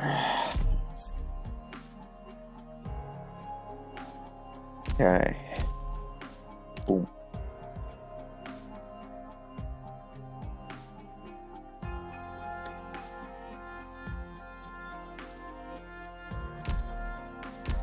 Goodbye. Okay, we have no mas, no money. We have nothing. We'll keep saving. We'll continue saving until the next poll. We're at 30 polls on this banner. What's this symbol? I thought we already showed this off. Boop. Okay. This is... Ooh. Okay. Wait, what day is it today? 1, 2... That's an interesting time to rotate the banner, honestly, but whatever. There's a new Colonel banner too. Yeah, the Colonel banner looked pretty cool. Too bad I ain't pulling on it. But let's continue on. Oh my god. Let's do our certificates first. We are saving these certificates. I feel like my gold certs went down. I must be tripping. I feel like I was higher. I felt like I was at 280, but I guess I wasn't. Oh. Self-stun, I mean, it's actually increasing our attack speed. Oh. Huh. We're gonna save those. It sucks that Jessica's not gonna be the fucking gold cert character, but you know, like that for outfit store, not outfit store, furniture store. No, yeah, furniture store. What's the S2 or S1 still stunning on? Oh no. People have done many tests, and Spurrier is better than Warfarin due to attack speed increase on many snipers. Even ops like Exusia is basically even. Oh. Doesn't Lumen S3 remove her stun? Does he? We check him out. Or let me bring up the graph. Let me bring up the Excel. Hold on a second, gentlemen. Hold on, and ladies. Hold on a second. Where's my sheets? I accidentally pulled a whoopsies. I was cleaning up my drive and I accidentally deleted it off, so I had to retype everything out again. But it's new, and it's sort of improved. But this is what we're currently working with. Can I zoom in one? Oh, that's perfect. Oh, that's perfect. So, let me see here. Lumen, go to your lake real quick. What's your skill 3, sir? Stun, cold, and freeze. And then he also has... Where is it? When an ally within range receives a negative status, heal them for 8% of Lumen's attack for 12 seconds. Well, does that mean... Does this also remove the status? I'm not sure. I mean, I guess this would actually activate. Huh. I mean... So if you're using a skill 3, his attack speed's up pretty smacking, honestly. So he'd probably be pretty quick to pull you out of a stun as well. It's just you'd be consuming his ammo. Which is good and bad at the same time because you're removing a stun, but the bad thing is you're getting close to back to being 0, which means you lose that attack speed up. But, you know, whatever. It's probably fine, honestly. It's probably Gucci. Back to our little spreadsheet real quick. We're still working on the characters. Notes passive just heals, the actual heal removes the status. Okay. Basically never consumes his ammo in normal play, so having... Yeah. Like, he's... Like, he's probably never... While I use him, he's probably never going to consume his ammo unless I'm doing the one fucking... You know, those one events where I'm just getting my ass beat by every stun on Earth or some shit like that. And then, you know, we're getting cooked. Okay, so up and coming after... Let me just buy something real quick. Okay. After this headhunt... Not that headhunt. After this one, when this ends on the 7th, Jessica and Cantabile should be in the banners. And...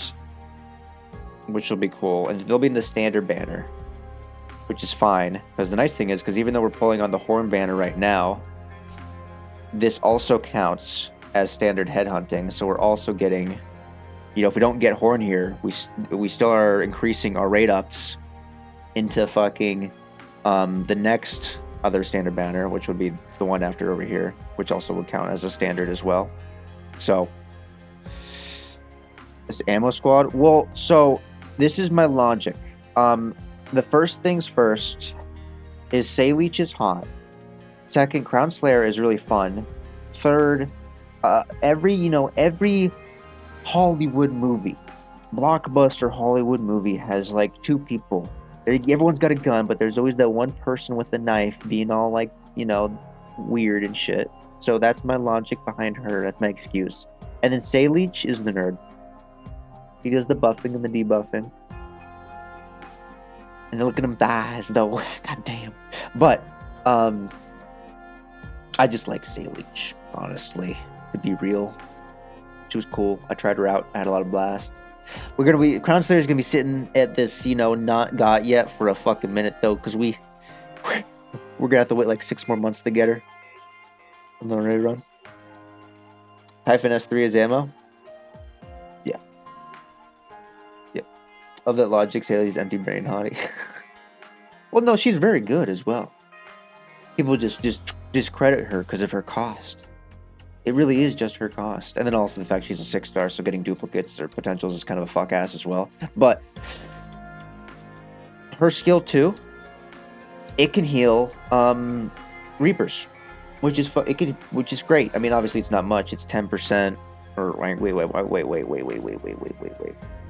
It's 50% of her attack at M3, but every second. So that's dope. And then also her skill 3. It's not like insane. I mean, it's good. It's just there's always like, oh, there's a character that does it better. But yeah, but there's not a character that does a lot of it at once. You know, so it's kind of like, okay. How expensive your squad is? Sayleech comes out better in DP gen. Yeah, that's true. Also, just the raw DP gen. Boop. Expensive. So Aurora's currently holding the spot, but if I get Horn, I'm dropping Aurora for Horn, and then Aurora will hold Crown Slayer spot if I get Crown Slayer. But she's fucking expensive. I'm not feeling it, honestly. But we have a pretty good even split. Like, this is really what I'm thinking of as my main team. Aurora's just kind of holding spots temporarily. But every character that's green I have. So we have a long way to go. But luckily, a lot of these characters are coming up. Honestly. Jessica's literally right at the corner. Horn's currently right now. Jessica's around the corner. Cantabile's around the corner. Lumen is just, we get them through the event and stuff like that. Chen Alter is a 200 spark in the up-and-coming 6.5? No. 6. I forget. In the up-and-coming limited in January. And then Typhon's probably going to be a gold cert in January is my best guess. Executor might be a gold cert coming up.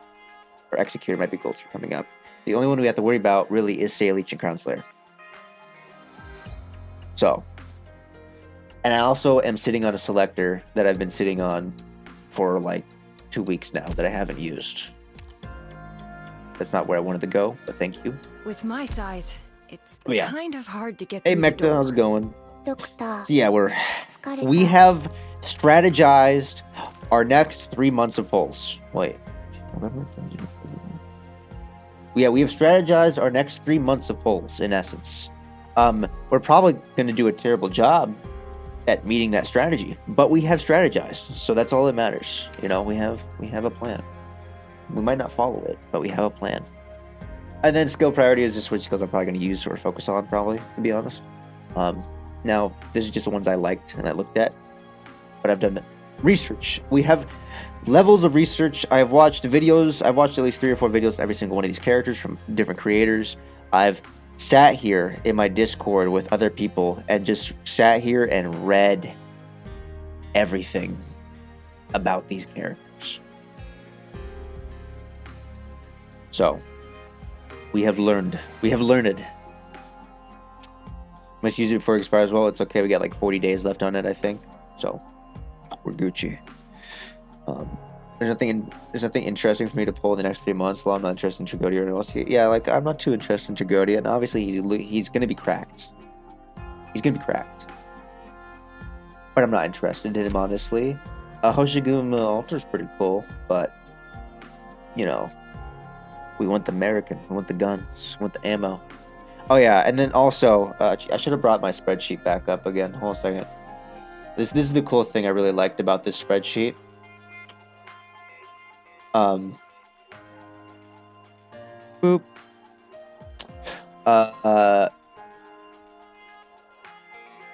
Buffs the team, like passively buffs the team. Salish passively buffs the team. Cantabile does not. Crown Slayer does not. Oh, I could be wrong with Cantabile. Forget. Let me check real quick. Okay, she does not. Sancta buffs the team. Jessica buffs the team. Horn buffs the fuck out of the team. Executor buffs the team. Izuji Alter literally buffs every single person on this banner, on this list, except for Salish and Cantabile, or Salish and Crown Slayer. Typhon does buff the team, I'm pretty sure. Yep. Lumen. Wait a second. Didn't save. Are you fucking kidding me? Oh my god. I was wondering why I was missing something here.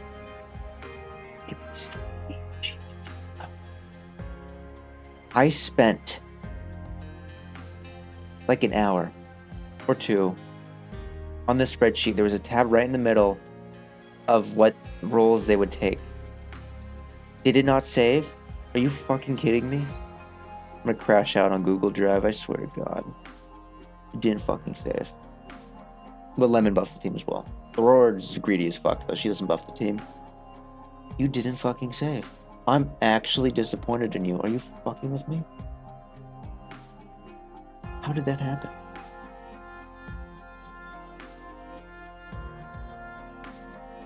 I'm disappointed. I'm disappointed in Drive. By the way, you have 1 sniper ammo left. What do you mean? Also, what always matters that the team is that you chose, no one someone has to use. Yeah. You have 1 sniper ammo left. Bladderano 1. Insider, they're talking. Oh, Insider. Yeah, Insider's. Yeah. I did think about Insider. He was on the list previously. But I just didn't really care too much, honestly, to be real. But yeah. He's cool. I mean, we can't get him yet, but he's coming out in a couple months, I think, when the event comes back. So, yeah. He already has so many snipers. I know, yeah. So we're pretty good split, honestly, with this team. Damn, I'll have to go back and do that all over again. We have like an almost even split. I think it's like a 7-5 ratio. I think we have more ground operators than I don't know, standing on a fucking second floor operators or second level operators. Yeah. So that's good. And then also pretty much every single one of them except for 2 can hit aerial enemies. So it's kind of like, okay, you know, everyone shoots the sky except for like 2. Yeah. Wait, no, 3. Sorry. 3. Yeah. I am a little disappointed in the fact that Hollandaise S2 and 3, their armor down buff basically is a raw stat instead of percentage stat. Instead of being like a 20%, I think it's 220 for the S3 and 180 for the S2, just 180 less defense, and S3 at 220 less defense. I wish it was more percentage based, honestly. S2 and S3 tend to be the same. Well, so we looked into this. All right, I looked into this. Chen's S3 is a combination of her Chen alter, or Hollandaise. Hollandaise's S3 is the combination of her S1 and her S2 combined together, and then buffed both those in skills, in essence. That's what her S3 is. Her S3 looks very similar to her S2, but her S3 is really just a combination of both S1 and S2. I'll go back to this. I'll just show you real quick. If there's a percentage stretch, you'll be busted for damage potential. Yeah, so like it would add in a level of you'll know she'll last forever. So like let's say in like 5 years, let's say, or some shit like that. 5 years. Say in like 2 years. I don't know. It's just having a raw damage or raw restriction. Having a raw stat instead of percentage stat will always limit that character in a game that slowly gets more difficult. But so the reason I say this, S1, the key thing that matter here is the attack plus 100, and then this unit's trait effect. This attacks apply this unit's trait effect to all enemies within range. Okay, cool. Remember that. Skill 2 creates a layer of sticky loot within attack range, lasts for 5 seconds. Ground enemies passing over the sticky loot have movement speed down by 35% and defense 170. Okay. There's the charge effect here, but we don't care about that, honestly. So if you look at the skill 3 here, attack range expands, which is new. The attack plus 100 from the skill 1. Attack deal damage twice. Apply this unit's trait effect to all enemies within the range. Skill 1. And create a layer of sticky liquid within the attack range that lasts for 5 seconds. That's skill 2. Ground enemies passing over the sticky liquid have movement speed minus 45. That's skill 2, but better. And defense minus 220. Does not stack. That's also skill 2. The only thing that she does not get is the charged. So she's just, skill 3 is literally just a combination of skill 1 and skill 2, added just a better version. And now obviously it costs more, so maybe it's better because obviously skill 1 is an auto, but it is offensive recovery, so, you know, there's different opinions and stuff like that. It is better overall, but it also has 55 cost, but is of initial of 30. So, the first time it activates, it's going to be amazing. The second time, a little less so, because it's going to take a minute to charge up. But I digress. Also, to be honest, I have so many ammo operators that refund ammo to each other. These guys are going to be, like, going crazy with the ammo. If I time my skills perfectly, all the characters will be a lot of them will be refunding each other's ammo if they're within range as well. So it'll be fun. The one thing I have yet to figure out yet, which I need to do research on, is how the debuffs or the buffs apply.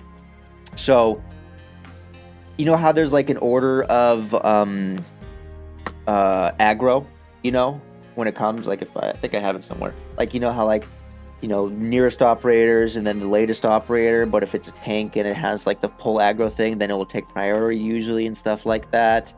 And then nearest the blue box as well for attacking. How does the buffs and debuffs flow in essence? Or let's do buffs, let's say like that. Is it the character skill is the final one, or is it the passives and stuff like that? So, like, my question is here is it a stacking? Is it if I do plus 29%, or if it's a 29% buff, let's say, and then I have another 30% attack buff on top of that? Is it stacking, or is it timesing? Like, is it additional, or is it timesing and stuff like that? Is it applying that first 29% and then applying the 30% to the overall from that 29% buff? Or is it going, hey, the 29 plus the 30% is being applied at the same time to that raw stat? That's what I want to know, honestly. I'm a little curious about that. The buffs stack on each other.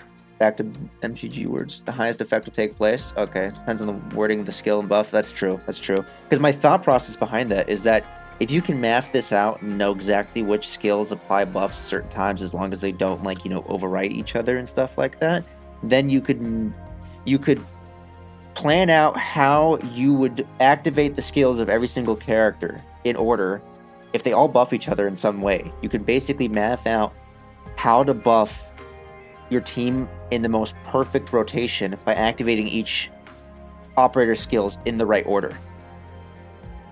It's all buff stacks additionally using OP base stats. They don't apply using already buff stats. Okay. Okay, makes sense. Cool. Okay, so every buff will only ever go off of the raw stat that the character initially has, regardless. Okay. Score never matters? Okay. I wasn't sure. I was curious about that. Tech and attack speed aren't the same, but visually is. Yeah. I wasn't sure. I was curious about that. Cool. It's fine. And also, to be honest, if it was how I explained it, then that would be insanely difficult min-maxing levels of like, hey, this is how you play this team. We're gonna activate. we're gonna be like, we're gonna activate Exugia's skill first, and then we're gonna activate Silver Ashes, then we're gonna activate Virtuosos, then we're gonna activate Sanctus, then we're gonna activate Sarias, then we're gonna activate Lemons, then we're gonna activate Project Red. Or it's like some shit like that, where it's like you got to do this in order to get the max amount of buffs and stuff like that. So that would have been a bit insane. But okay, okay, goes off raw stats, does not stack. Okay, cool. It's about combining different skills with the correct wording that do stack multiplicative of each other. It says plus 29% attack, it adds the base stat of attack. If it says deal 120% attack of attack, it calculates it from the added attack stat. Oh! It says plus 29% attack, it adds the base stat of attack. If it says deals 129% of attack, it calculates from the added attack stat. Just press all buttons, that's all. Let's look at some Enfield combos. Dude, I ain't gonna lie, I'm working on a video for the Endfield stuff right now. My dumbass yesterday was like, oh, I'll record some footage. I spent 30 minutes recording some audio for an Endfield video I was working on. And then I went to go edit it, and I was like, man, why is there, I can't hear anything. I had my mic muted. So I had to redo that last night, and that was fun. I was like, God damn it. Bro is still spreadsheeting about Ammonites. Get out of here, Dr. P, Mr. IS, Dr. Goon. I only see your spreadsheet for Goonies. Biggest goon characters for you, alright? Show me your spreadsheets. I know you have them. Basically, the buffs will stack. Damage minus defense percentage are going to stack on each other, except talents with the highest effect to take place.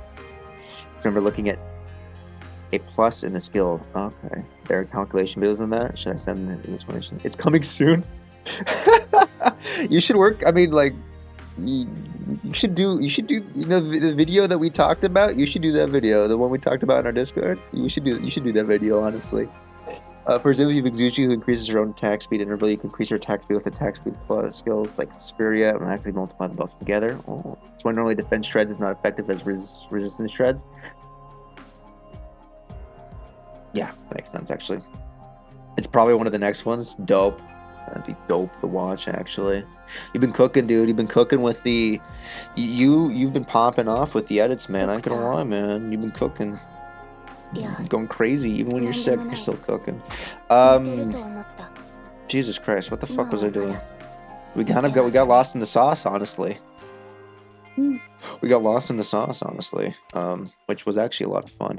Now you know what? So hold on a second. Did 3, did 2, do 2 more.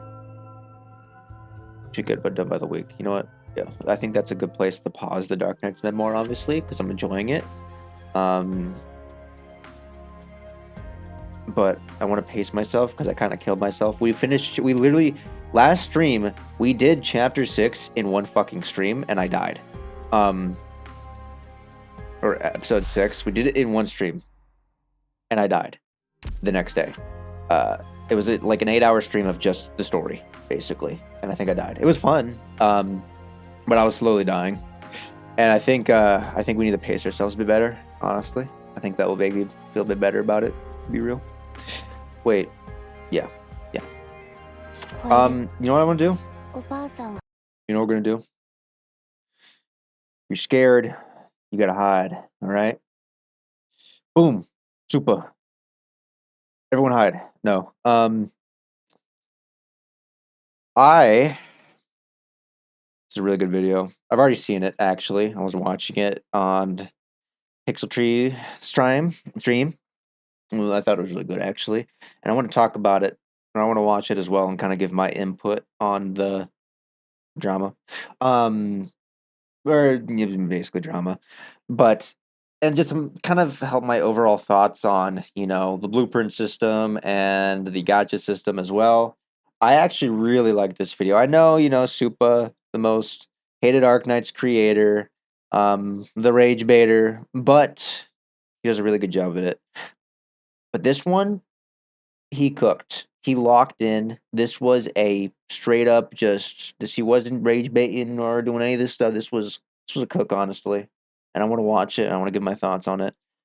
So let's lock in for the Arknights Enfield Outrage Machine, a nuanced analysis of the drama, outrage, and controversy by Supa. Let's lock in. This video Wait, is after I turn up the audio for y'all so you can hear him. He's a little quiet for me as well. Okay. All right. Let's listen to the Italian man for 30 minutes. sponsored by you. Links for the channel are in the Let description. me know if I need to turn up or turn down.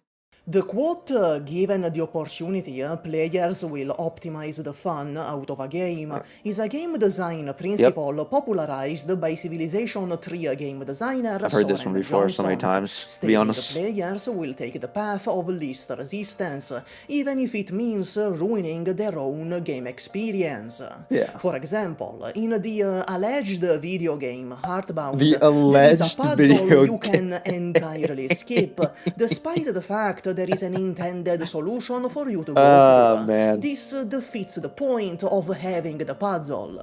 In a PvP game, you must make sure the players aren't ruining their own experience with toxic or boring strategies, because it does not affect just them, but their opponent as well, yeah. and even the wider ecosystem of the game. In a grindy MMO, you must make sure the best grinding method is the most fun. Oh yeah, dude. I fucking love MMOs. Honest to God, dude. Fucking.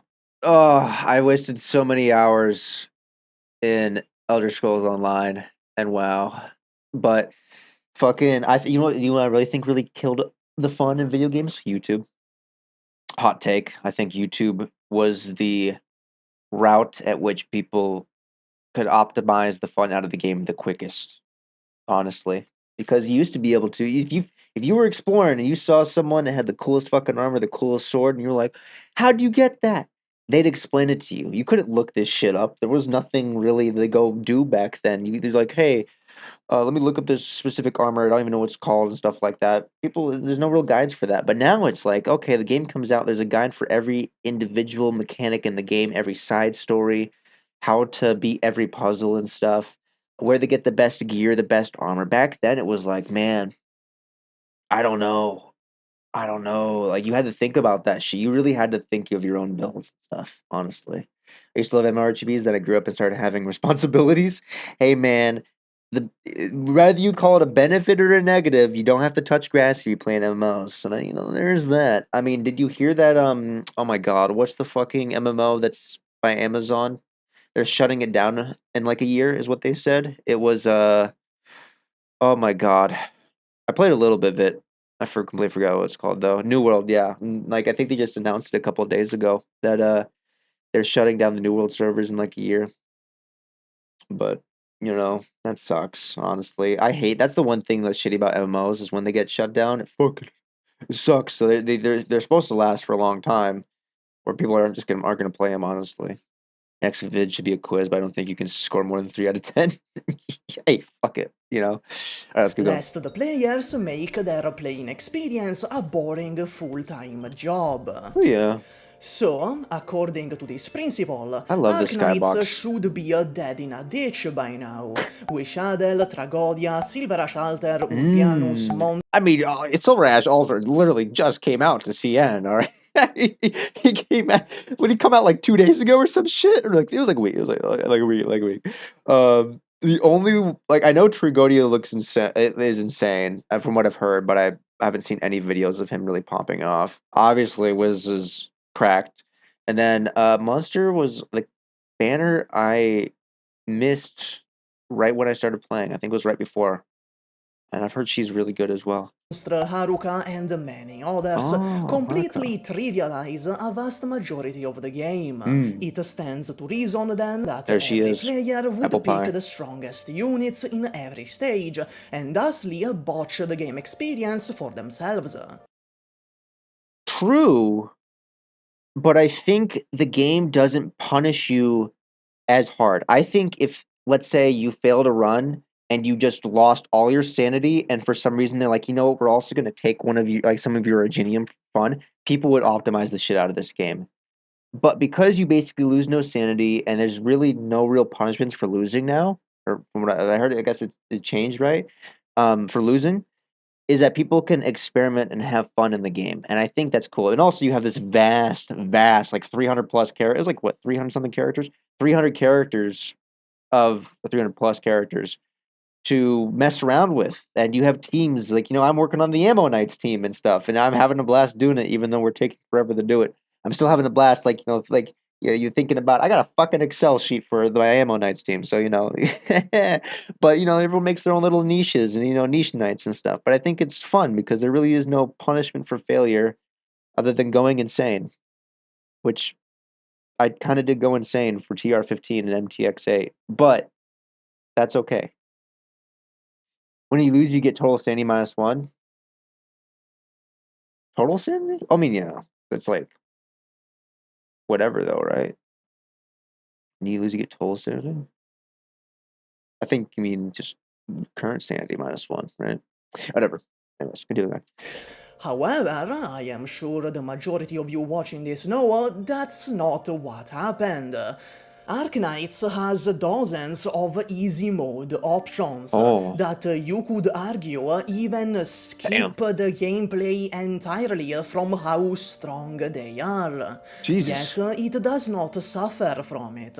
Wishadel did not change the game in any meaningful way. Arknights is still thriving, and we are getting some of the most interesting and creative 6-star kits we've ever gotten. Dude, watching Seal use Silver Ash Altar was the most insane thing to me. This guy was popping off with it. It was actually like he was like doing the pause, like for like we could pause but still move your character in place. So he was doing that repeatedly, and he dropped like 6 characters in a row, and they all activated that like arc attack that Silver Ash does, and I was like, what the fuck?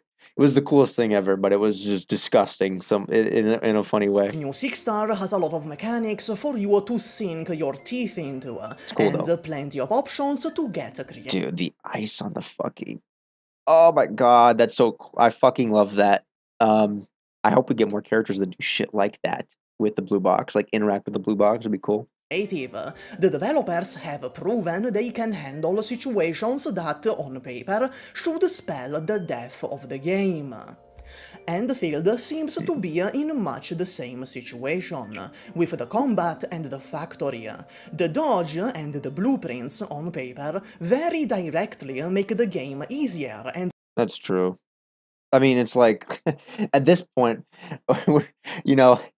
being able to run makes the game easier because you can get from one side of the map to the other side map quicker and stuff. So we're fighting over like little things like this now and stuff. But whatever. Allow you to skip both the strategic depth of combat and the factory management. The reaction from... My thought process on the factory is people keep thinking it's like the key mechanic and stuff like that, and building the factory is the key mechanic. I don't think so. I think building the factory system is an aspect of the overarching regional system. So I think it's a means to an end, not the mechanic itself of the system, let's say.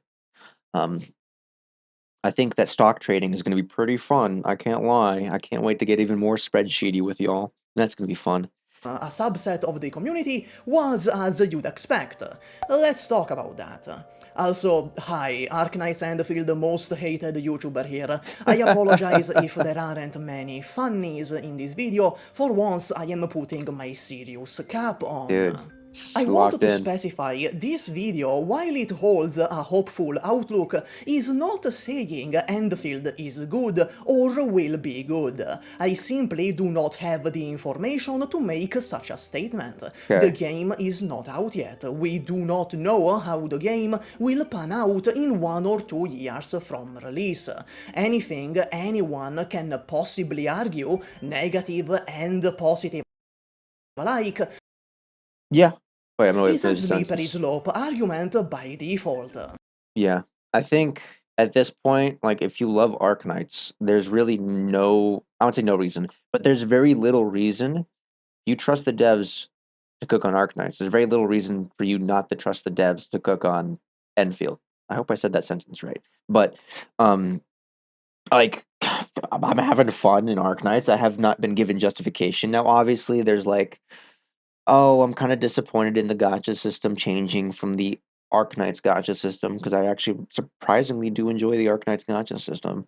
But I'm also going to let them cook at the same time because they did such a good job the first time. So why they haven't given me justification to think that they wouldn't do a good job the second time, honestly. Let's begin with the Dodge discussion. This one was like There big is drama a like 6 months reason ago. I have kept myself out of it until now. For those unaware, let me explain what the Dodge drama is. During the technical tests, the game played much closer to something like Xenoblade. Yeah, a lot of people mentioned that to me because I actually never watched like the technical test, the technical test, um, or the like the older footage of the game. The only combat I really saw was the one people were talking about back in I think it was like June or was it May? I forget. Was it July? I was back then, so I was like, oh, that's interesting. I've also never played Xenoblade Chronicles, so that's also another factor. I kind of got stun locked by Halo for like 10 years, and then I got also stun locked by fucking Destiny for another 10 more years. So, you know, and then we played other MMOs. So, MMOs kind of eat all your time. You don't really play anything else other than MMOs when you play an MMO. But, yeah. And did not feature a dodge button. Mm. This made the gameplay slower and more tactical. People got their hands on it and complained the combat was slow and clunky, and so Hypergriff added a dodge button. This completely short-circuited certain people. They argue adding the dodge is the beginning of the game showing a lack of confidence in what it is, that it is losing its identity, and that it is foregoing artistic integrity. Basically, people, based off of the technical test, envisioned the end result for this game and the complete product, but it was just them basing that decision off of the technical test, not what the devs are producing. I mean, like, the technical test is like so many things can change it from a technical test, so it's like, okay. Yeah. But anyways. For the sake of appealing to the lowest common denominator. Over Wait, months, what does that for say? the sake of appealing to the This game is foregoing artistic integrity for the sake of appealing to the lowest common denominator, aka Hoyo players. lowest common denominator. Over months and months, the Dodge controversy has bred a dissatisfied, toxic, gloomy subset of the community, which, it seems, has now reached the point. I would say yes, but I only really ever see them rear their heads when our Enfield posts new content. So like the last 3 months when they were basically posting new content, or they were basically posting no content, Enfield was. They're like nothing was happening about the drama. But now that Enfield's being talked about, they're like, we're back, round 2, motherfuckers. So it's like shit, go away. But it is what it is, I do have a worry that there's this much drama from a subset of the community of it, the Arknights and Fieldish community before the game is even released. Because usually when the gacha game's coming out and stuff like that, or it's about to come out, it's usually the people that are excited for the game versus all the other communities from the other gacha games. But now we have people that are excited for Enfield versus all the other communities from the other gacha games, plus a subset of their own community that are also mad at the game. So it's like, fuck, dude, you're kind of it's like shit. We're surrounded. But some people said Silver Ash Altar is weak because he didn't do Wizardell damage. Damn, that's insane. I ain't gonna lie. He is pretty cracked. I can't lie. Even Cookie was so mad at how boring the game during the tech test. I never. That's interesting. I never really watched a lot of footage from the tech test, so I mean, I guess why I didn't see that. Where they actually just wanted the game. I've been a player in Global since the first few weeks. That's more than enough time for me to come to the conclusion that yes, Hypergriff is greedy. You would have to be stupid or delusional to say otherwise. So my honest feelings are complicated. I still play Arknights, and I very much love my dear operators in Arknights, but I hope they stumble and fall flat on their faces with Enfield, at least enough so they won't ever dream of putting a new child first of all. Well, this just seems like someone that would rather them I'm sorry. This seems like someone who is worried that they are going to abandon Arknights in lieu of Enfield. But I don't think they've given us justification when we see that we have 6 more months of content. You know, when we have CN ahead of us, it's kind of easy to see the direction the game is going with Arknights because you can basically just go, okay, well, I'm just going to look 6 months in the future real quick. Okay, cool. They're still making fucking content for the game. All right, tight. Now, obviously, you look 6 months in the future and look at CN, there's like fuck all for like the next 6 months. You're like, oh shit, it's kind of bad. But, you know, we're kind of using the CN as like a little cheat code to see the future, in essence. They say Hypergriff greedy, meanwhile Ambient Synthesius can win. Yeah. Can we really call it Amphicony when none of us even have played the final version yet? True. Honestly. So that'd be dumb as fuck to think Hypergriff would dip Arknights, considering that the game has so much content to pump out that some nations doesn't even have their own events yet. Also, like, let's be real. I mean, like, I know, like, what's it called, where, like, you could see, like, how much money the company makes and stuff is kind of like a bullshit thing, and it's not actually real true, it's just guesses. But usually Arknights is in, like, the top fucking 10 every single time, so it's not like it's not making money. Motherfucking Arknights is making money. So, you know, there's no real justification why they would abandon Arknights for Enfield. Yet. Fail. It cultivated a subsection of people who had a very specific idea of what Endfield should have been, based on the early builds, and are now angry about the direction it has taken. Now, honestly, I'm not sure because I haven't really seen what all the devs posted in the beginning with the technical tests and stuff. But if a subsection of a community thinks this is how the game's going to be, it's probably the company's fault for not telling them, but not like not going out of the way, but basically saying, hey, this is a technical test. This is not a final product. I know usually, it's like it's in the corner. This is not the final product. This does not represent the final product. But it's like, hey, we're still updating this game. This is an idea, but we're probably going to change it and stuff. But I don't know what happened in the first like technical test period or the first beta realistically. So it's like I may be missing a lot of. I have like half the picture here, honestly, with this whole drama. To be real. Newer beta. They already did that twice? Yeah, okay, then I'm wrong even then. feeling robbed and bitter towards who they feel have robbed them. It is a portion of people that is unwilling to engage with Endfield on its own terms and assess it for what it is. Rather, they dismiss it and disregard it for what it is not. There is a fundamental difference between the two. I understand disliking genres. I am entirely allergic to MMOs, for example. Oh man, come on. Drink the soup. Drink the MMO soup. Get addicted. Lose your life for 6 months. It's fun. Until you come back to reality and you're like, fuck. But I'm okay about the God system. I think it's a fair thing to do for Enfield because although I'm disappointed they didn't stick with the original idea, I think it's a fair trade between high quality characters and story for more money to give to Griffline. That's true. I mean, we also haven't seen the cost. Like, we haven't seen all the tickets or the certs and stuff as well. We haven't seen the cost per polls realistically, and it's going to change. We haven't seen. They kind of showed the rates off, but I bet they're going to change as well. Honestly, I think they will be. There's a lot to expect. I think out of everything I've seen, the one thing that does disappoint me is the gacha system. But not to the extent that I'm like, fuck, man. Why didn't you keep the same thing? It's more so like, okay, well, I was kind of hoping you didn't do that. Now, obviously, it isn't terrible. One thing I'm a little annoyed about is the fact that characters don't roll into the standard banner, because then it kind of makes the standard banner pointless. If you don't roll in characters into them. But also, I understand why they did it. It's harder to produce 3D characters and rig them.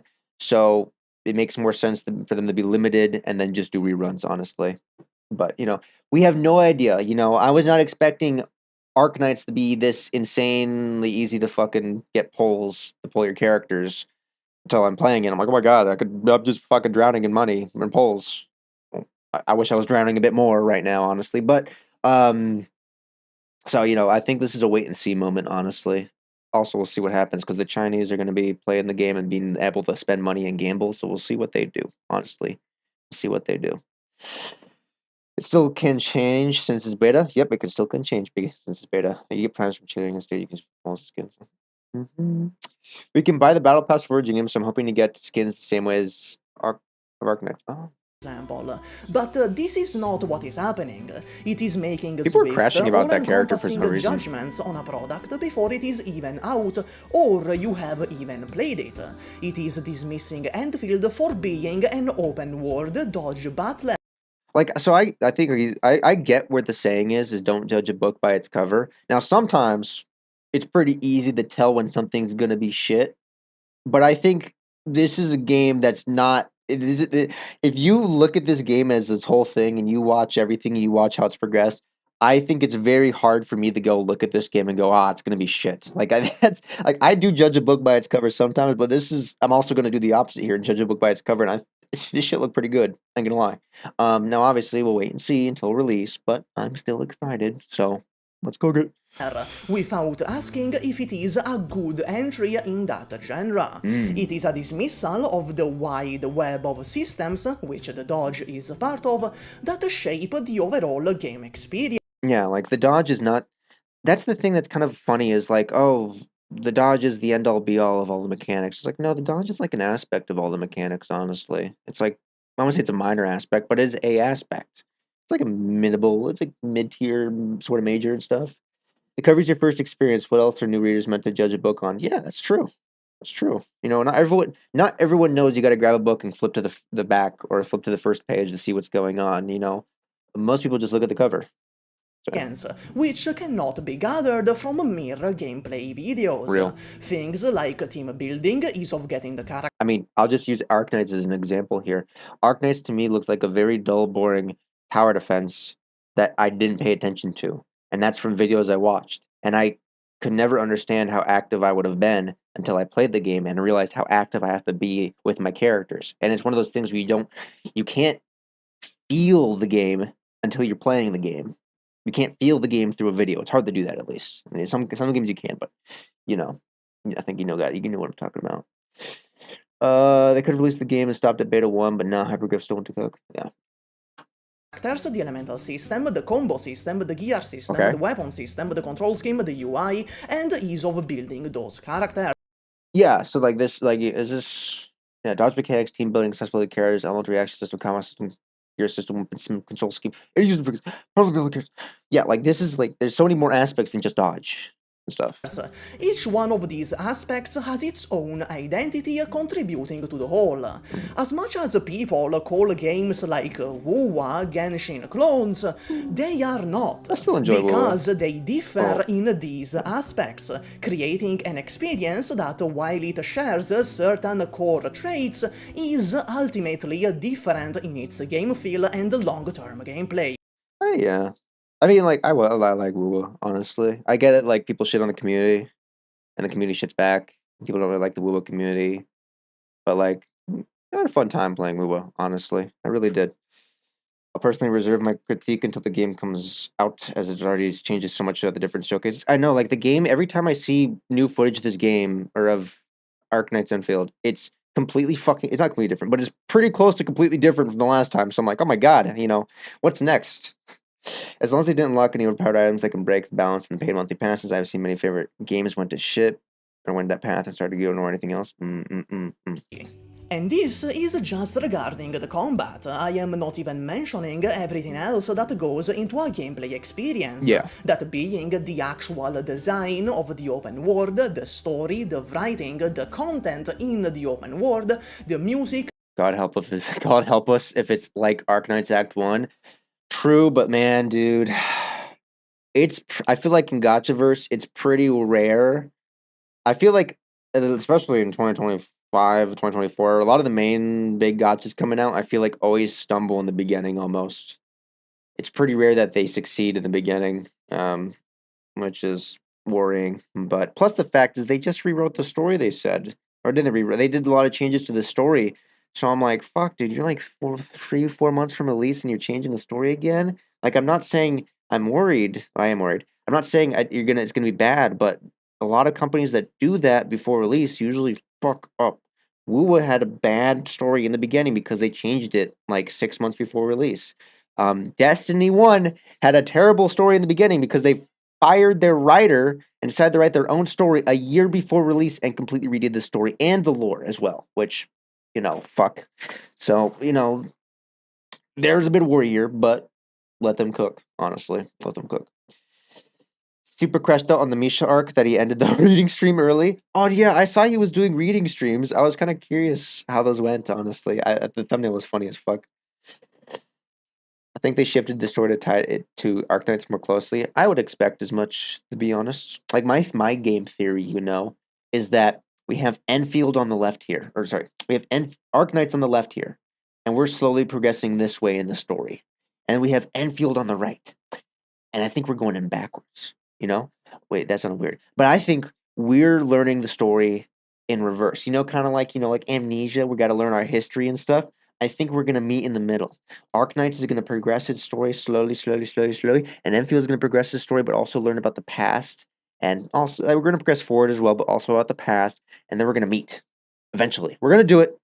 There's no way you have Arknights Enfield, and Arknights, and something's 100 years in the future, some shit like that, and we don't have a meetup. We don't have a fucking crossover. It's gonna happen. Like it's one of those like bound to happen moments. So like if they never have this shit happen, everyone crashing out. So we're getting a Calcit, Mommy, and Enfield Pog. Oh man. The graphics and so on. The simple truth is that none of us have enough information to make any judgment, positive or negative.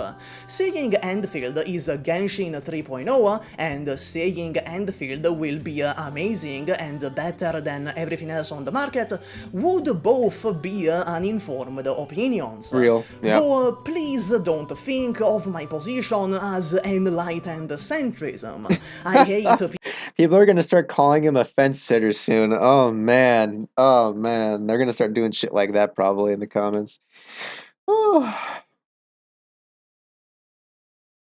people who sit on the fence and shove it up their ass just as much as the next guy. I do believe the game will surpass expectations and be good, but I admit I cannot say that for certain, as it is a conjecture by default, based solely on the trust I have in Hypergriff after witnessing their work for the past 6 years. Real. I've seen people say something akin to, if I wanted Hoyo Slop, I'd go play Hoyo because they do it better. Wild statement. I can't believe someone with Jungle Pocket as their PFP would say something as obscene as that. Show some respect, Mira. If you have Jungle Pocket as your PFP, I expect some quality work out of you. Which is kind of crazy, isn't it? You do not know that the game has never been given the chance to prove itself. I do want to point out that there definitely... I mean, that's also the thing about, games that release in alpha access or early access, and it's kind of like shit. People will decide what that game is based off of that early access preview and not wait around like 2 years and stuff like that to try it, when it's actually technically fully released. And that's the negatives of having an early release or early access or even open public betas as well, as people decide what they view on the game based off of what they experienced in the beta or what they've seen in the beta, even though that's not the finished product. Definitely exists an even smaller subsect of people where... See. The most hated Arknights Enfield YouTuber having the most based video. I think it's also a big difference between alpha test, beta test, or just the vague early access. That's true. I think alpha access or alpha test, beta test, early access. These words have gotten meshed so much by game studios that no one really understands what they truly used to mean and stuff. So it's hard to tell now. It's about elitism. Wait, no, it's about elitism. They want to feel superior to Hoyo games. Do not be mistaken for most of the whiners. It was never about artistic integrity. It was always about the game appealing to them specifically, and thus one-upping the Hoyo slump. To be honest, lads, it makes me a little no sense to whine about blueprints and Endfield. What's the difference? People who don't know how to base build will probably look up YouTube anyways on a base build. If you can base build, blueprints aren't for you. The game is taking shape to privacy. I'll be honest, I don't have Twitter or X or most social media. A lot more peaceful that way, I'll be real. Plus, I can't get canceled on Twitter if I don't have a fucking Twitter. This is just an ego thing, and they wanted to feel superior to the perceived Hoyo slot games. God, dude. Hoyo, Genshin Impact has done things to the gachaverse that have been amazing for the gachaverse, but also fucking terrible for the gachaverse at the same time. You know, it's a two-way street there, man. Fuck. And sometimes one side of the lane is a bit wider than the other, and it fucking sucks. So, yeah. The more and more Endfield becomes closer to a mainstream 3D gacha, the less they can parade it around as their unique game that Hoyo could never. Ooh. This is not a conspiracy. We have seen it before in, for example, the Wuthering Waves community, where a small group of people do not truly care about the inherent qualities of the game. Rather, the game is a vehicle for their elitism and ego. Yeah. Such a group definitely started to form in the Endfield community as well, especially thanks to all the tribalism that was Ooh, the first screenshot is at the tower. Not really, but like the first call out here. Man, Tobaro's videos were really well done.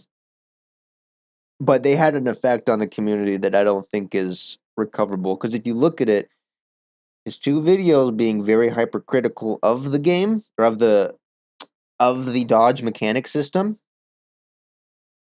were like insane. They popped the fuck off, like 200,000 views and stuff like that.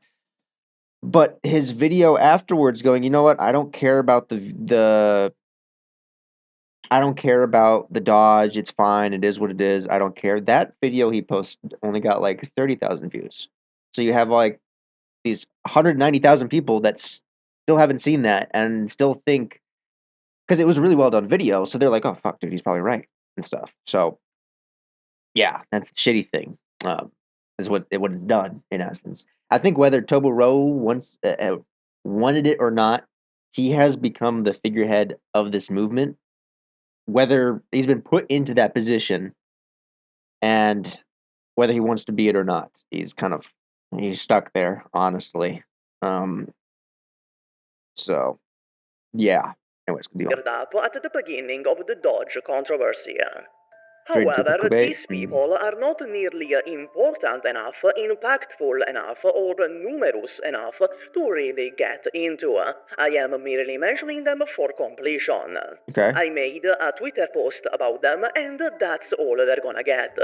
Had the Dodge controversy never happened, I doubt we would have ever seen so much complaint about the factory blueprints either. A lot of the arguments against and even in favor of the blueprints reach so far out they become street hazards for satellites.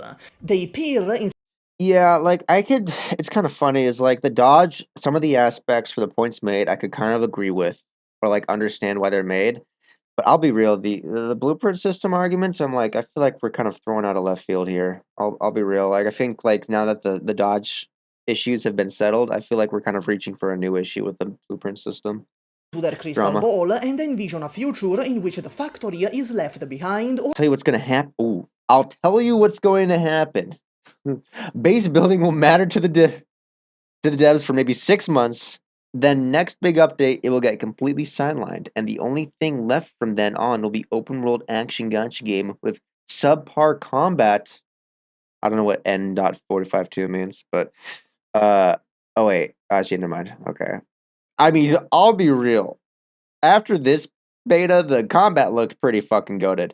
And I see down there, or perhaps they even or perhaps even deleted like the ZZZ TV mode. I'll raise you this though, okay? Leading up to ZZZ, when people got to try it out, a lot of content creators and people were not too happy with the TV mode leading up to it. From what I've seen, leading up to this game, a lot of people are interested and are excited for the base building mode. So it's, that's also that factor as well. Plus, Hoyo is a completely different company than Hypergriff, and how they treat things in game is completely different. So I don't know why people expect Hypergriff to act like Mihoyo for Enfield instead of act like themselves for just the last game they made. So it's like, why do you think that Hypergriff will treat Enfield as Mihoyo treats their own games? It's like, well, we have an example here with Arknights on how they treat their own games. Just use that as a fucking example to see how it's going to be. TV system was also never properly advertised, whereas the factory has been in every trailer. That's true. That is true. I mean, why are you speculating when the game is not designed by you? Yeah. It's not like these opinions are popular anyways. There's a random guy on Twitter with 6 likes. That's true. That is fucking true. I completely fucking missed that. Yeah, like 6 fucking likes and 4 comments.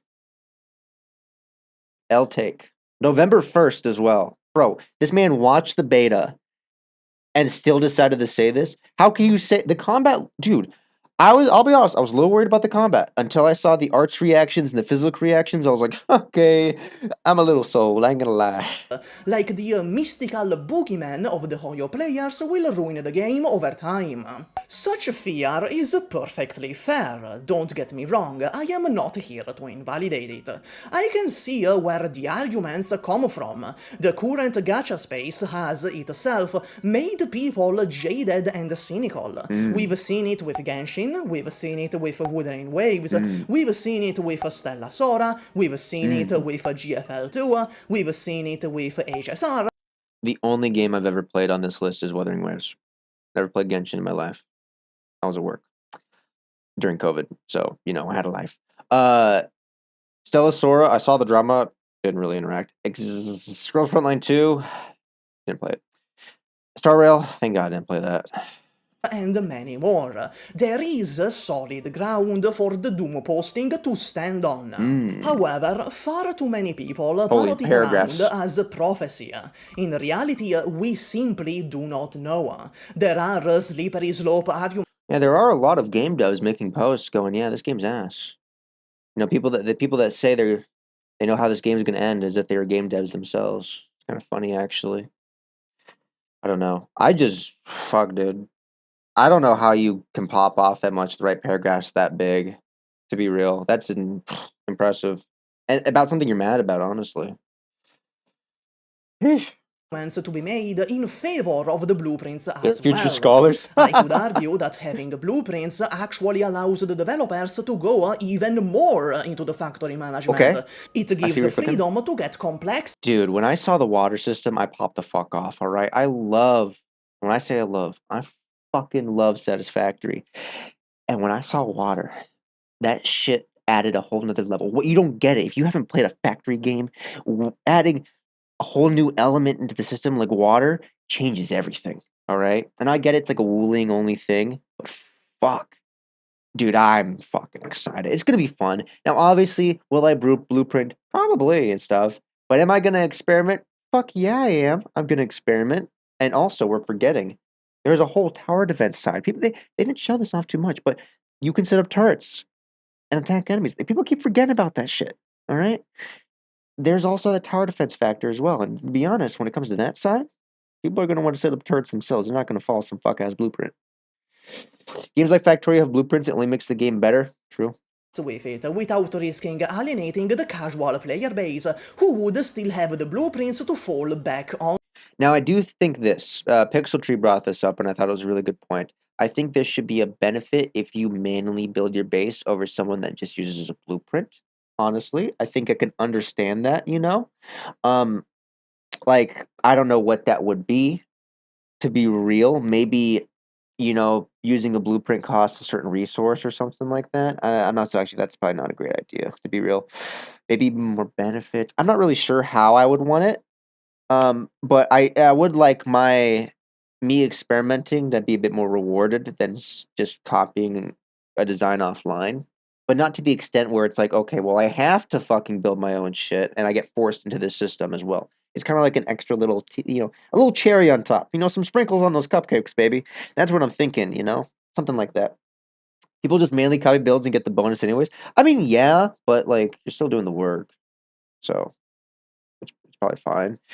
I don't know. Maybe just achievements. Maybe it's just achievements. It's like, instead of like maybe to get the achievements for like they have like let's say 100 achievements or something like that or medals for the base building factory system, and half of them you can get while using blueprints, but the other half you can only get by building your own way. So that's for people that want to like 100% the game or completionists. They can interact with the factory system and actually build shit versus people that just use blueprints. So you're not like losing out on resources, you're just losing out on like show off points and stuff.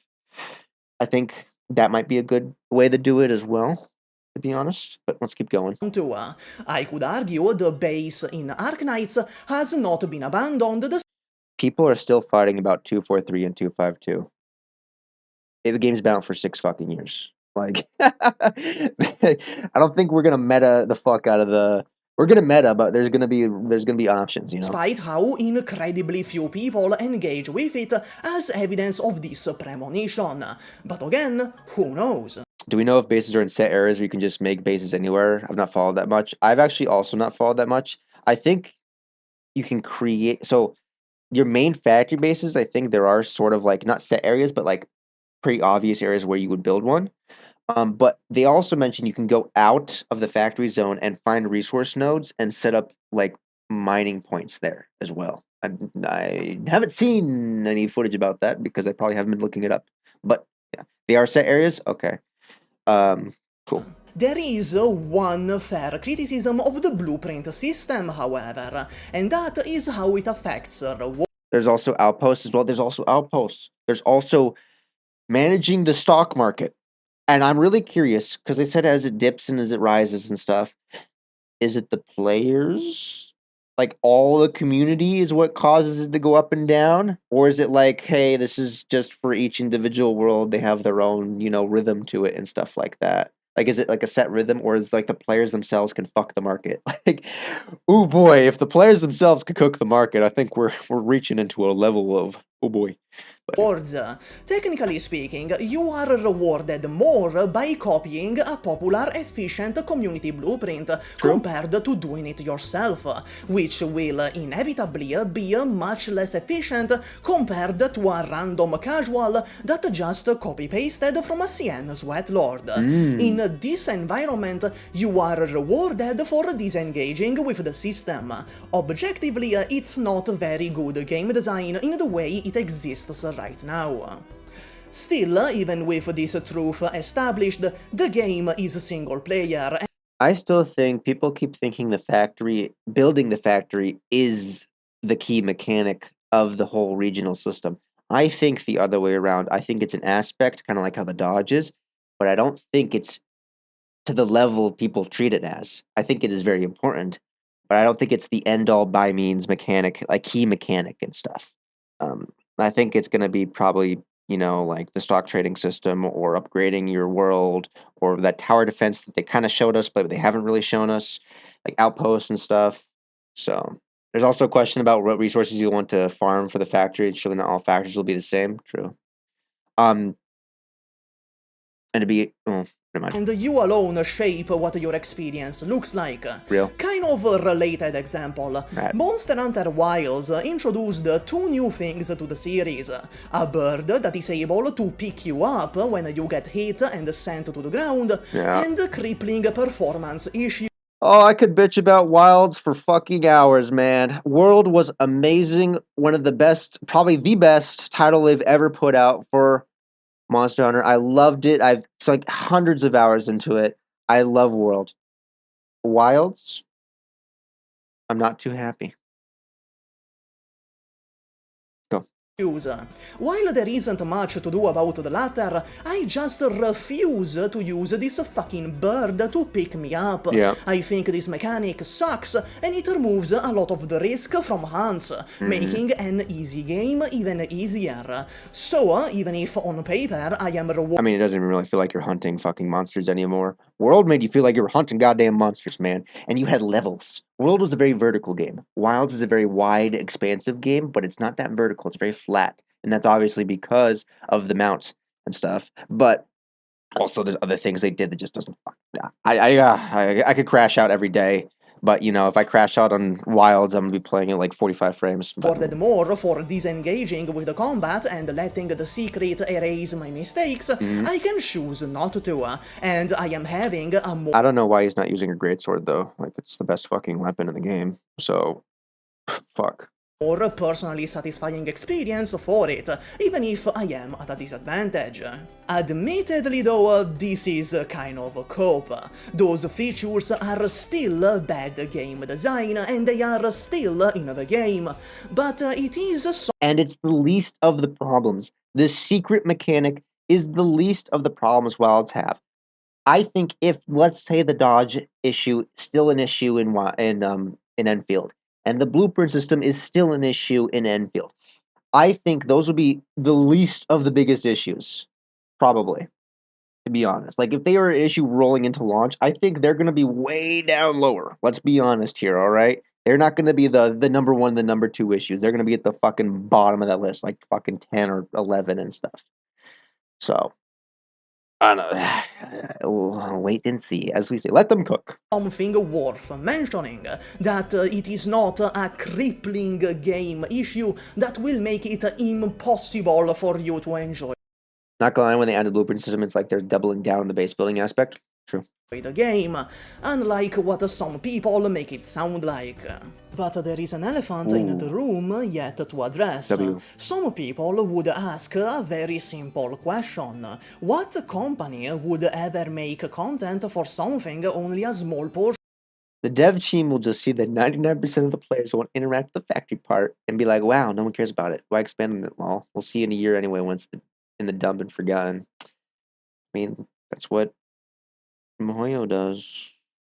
of the player base engages with? Let's see. On paper, it I'm gonna makes guess. no sense. And- Well, I have your answer. Hypergriff. They have shown repeat I just don't get why people look at Enfield, made by Hypergriff, made by the people that made Arknights, and they love Arknights to death, but they're terrified that Hypergriff is going to act like Mihoyo for Enfield. It just, the math doesn't add up here. Like, I can see some of the points on the graph here, but there's so little points. There's so many more points. Like, it's like boom, boom, boom, boom, boom, boom, boom, boom, boom, boom. There's so many more points to go, hey, this makes complete sense that they would do a really good job at the game and they'd care about the smallest things because they did the exact same thing in Arknights. While the points for, like, them acting like Mihoyo are, like, 1, maybe 2, maybe 3 and stuff. It just, I don't get it. Don't forget Hypergriff is a music company first. Some people just like the Griff reviews, sadly. That's fair. It's just how this really, not started, I would say, but how this really popped the fuck off was from an Arknights creator. So, it's just odd. But I feel like most of the people who are making these complaints are from other gacha games. Most of us who play Arknights trust Hypergriff to make End feel good.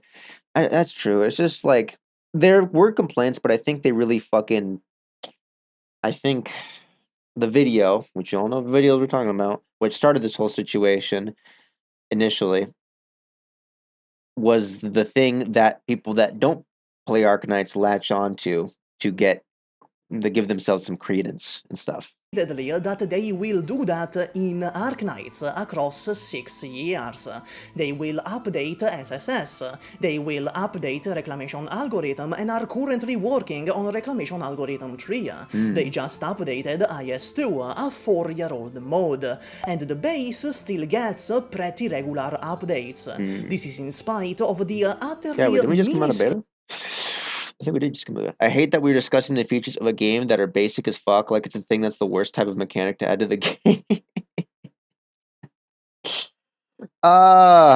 amount of people who actually engage with that content. The same goes for the story. In Arknights, the story is not presented Can't like in a spoil 3D myself. gacha, Can't spoil meaning myself. that you are forced to engage with it as you progress through gameplay. In Arknights, gameplay and the story are separated, Yep. and thusly, very few people actually read the story. Hypergriff knows this, and despite the fact a haven't very played this yet. small amount of people engage with it, the story has only been improving over time. Not like I could read it with Hypergriff fucking has a net speed. strong track record of catering to small What is minorities this? in their games. What the fuck am I looking? If there Wait. is of catering to What the fuck is this shit? Is this an event? Or is this just like a whole new fucking like stage or some shit? RA? I don't know what RA is. I don't know what this is. Reclamation algorithm? Oh, reclamation algorithm. Oh. Another year of your life? Oh my god. RA is not real. That thing is IS tab. RA is wild. So it could have been any video. That one was just the one that drew the most. True. Another mode. Oh my god. Another mode. in their games. So, if there is any company I would consider trusting to keep updating the factory, even though there's blueprints, it is the company that updating the factory. I want them to cook even harder. I want every single one of these buildings right here to have levels, upgradable levels with speed, where it's like, oh, if you're at level 3, you're 3 times faster. And I don't like that it has 1, 2, 3, 4, 5, has 5 slots on each side. Let's start with 1. And then when you get to level 2, you get like 3. And then when you get to level 3, you get like 5 slots on both sides. Let's make this fucking harder, baby. Make it harder. Okay. Even though there's blueprints, it is the company that keeps improving the story in Arknights, despite the skip button and the fact few people actually read it. Hey, Super from the future here. If they should make them tetronomos, and for you to rotate shapes. Oh my god. Oh my god, that would be if you think about it, blueprints are kind of Wishadel. Bear with me here. Okay. Both the factory blueprints and the operator Wishadel from Arknights share the same shapes. space in the ecosystem of the game. Okay. That space apparently being a mimetic agent that causes certain people to act in a certain way. That way being something along the lines of caring way too much how other people play a single-player game. Be it Arknights players shaming those who use Wishadel, or Endfield not actually players yet, shaming people who plan to use blueprints in the future.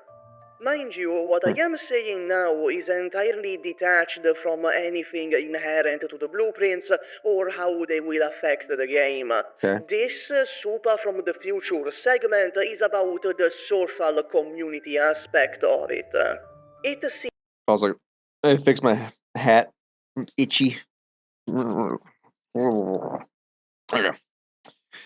It seems this subset of people is perplexed.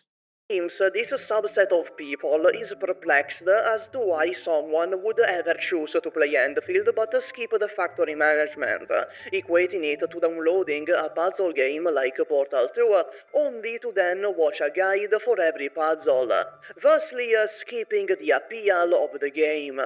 Beyond the fact that someone could be playing Portal 2 just for the story and the character interactions, I should not have to explain why this is a bad comparison.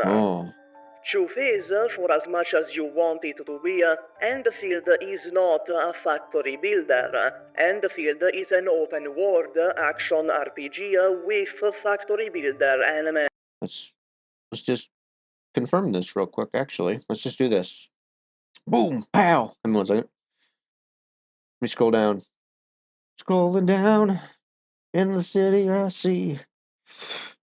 Boom! Kapow! I see the change. Real-time 3D RPG with strategic elements published by Griffline.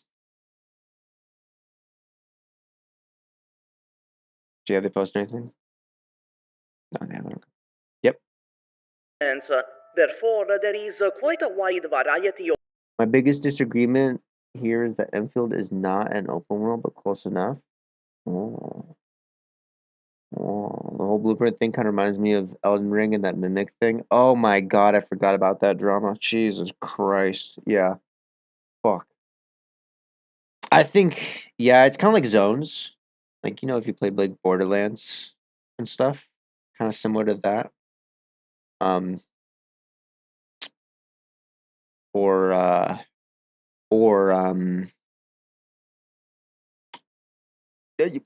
Guild Wars 2 as well. Kind of like that. Close to 4. It's capped to 4 now, sadly.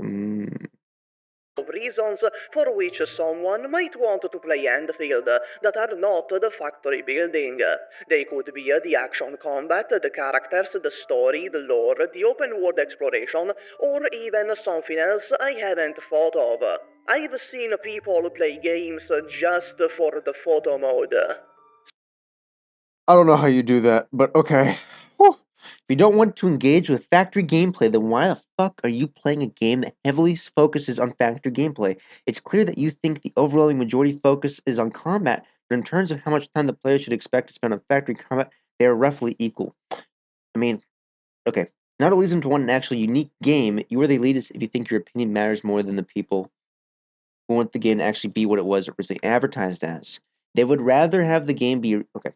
And the people who financially support this company to be able to develop this game in the first place. You were responsible for the degradation of a unique experience people like me were hoping for. So you'd rather have the game be what you want it to be than it to succeed. And to be honest, if the game doesn't succeed, you're just going to drop it anyways. It doesn't make any sense either. It's like, okay, if you don't want to engage the factory gameplay, the why the fuck you're playing a game that heavily focuses on factory gameplay? Okay, if you're going to use that logic, fucking Satisfactory heavily focuses on factory gameplay and has blueprints. Like, so the comment drips of hypocrisy. It does, honestly. It does. The comment here is fucking. This is a stupid fucking comment, honestly. I'm playing the Final Fantasy game though, just to play Mahjong Law. The catcher machine though, but though he do is a problem.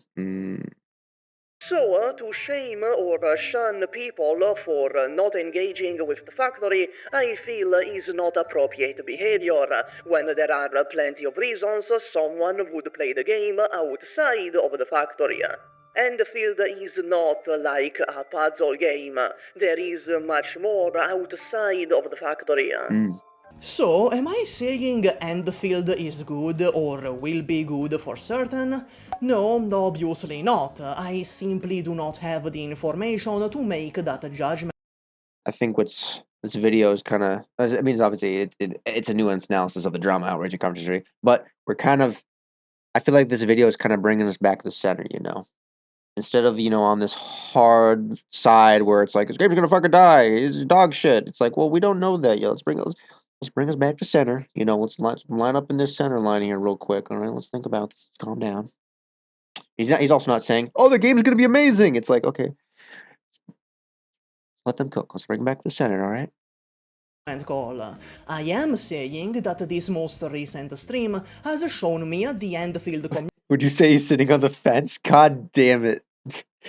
No, he's being smart. That's what he's being. Well, he's being reasonable. That's what he's being. Community has a subset of people who are bitter, gloomy, and elitist about losing a perfect version of Endfield they had in their minds. Yeah, they decided how the game was going to be a year and a half before the game even came out, basically. It's just like, okay.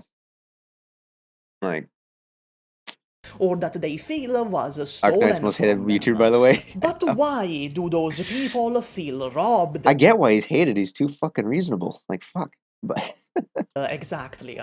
Well, it is because of what I explained before. The technical tests were very different. They showed what was essentially an entirely different game.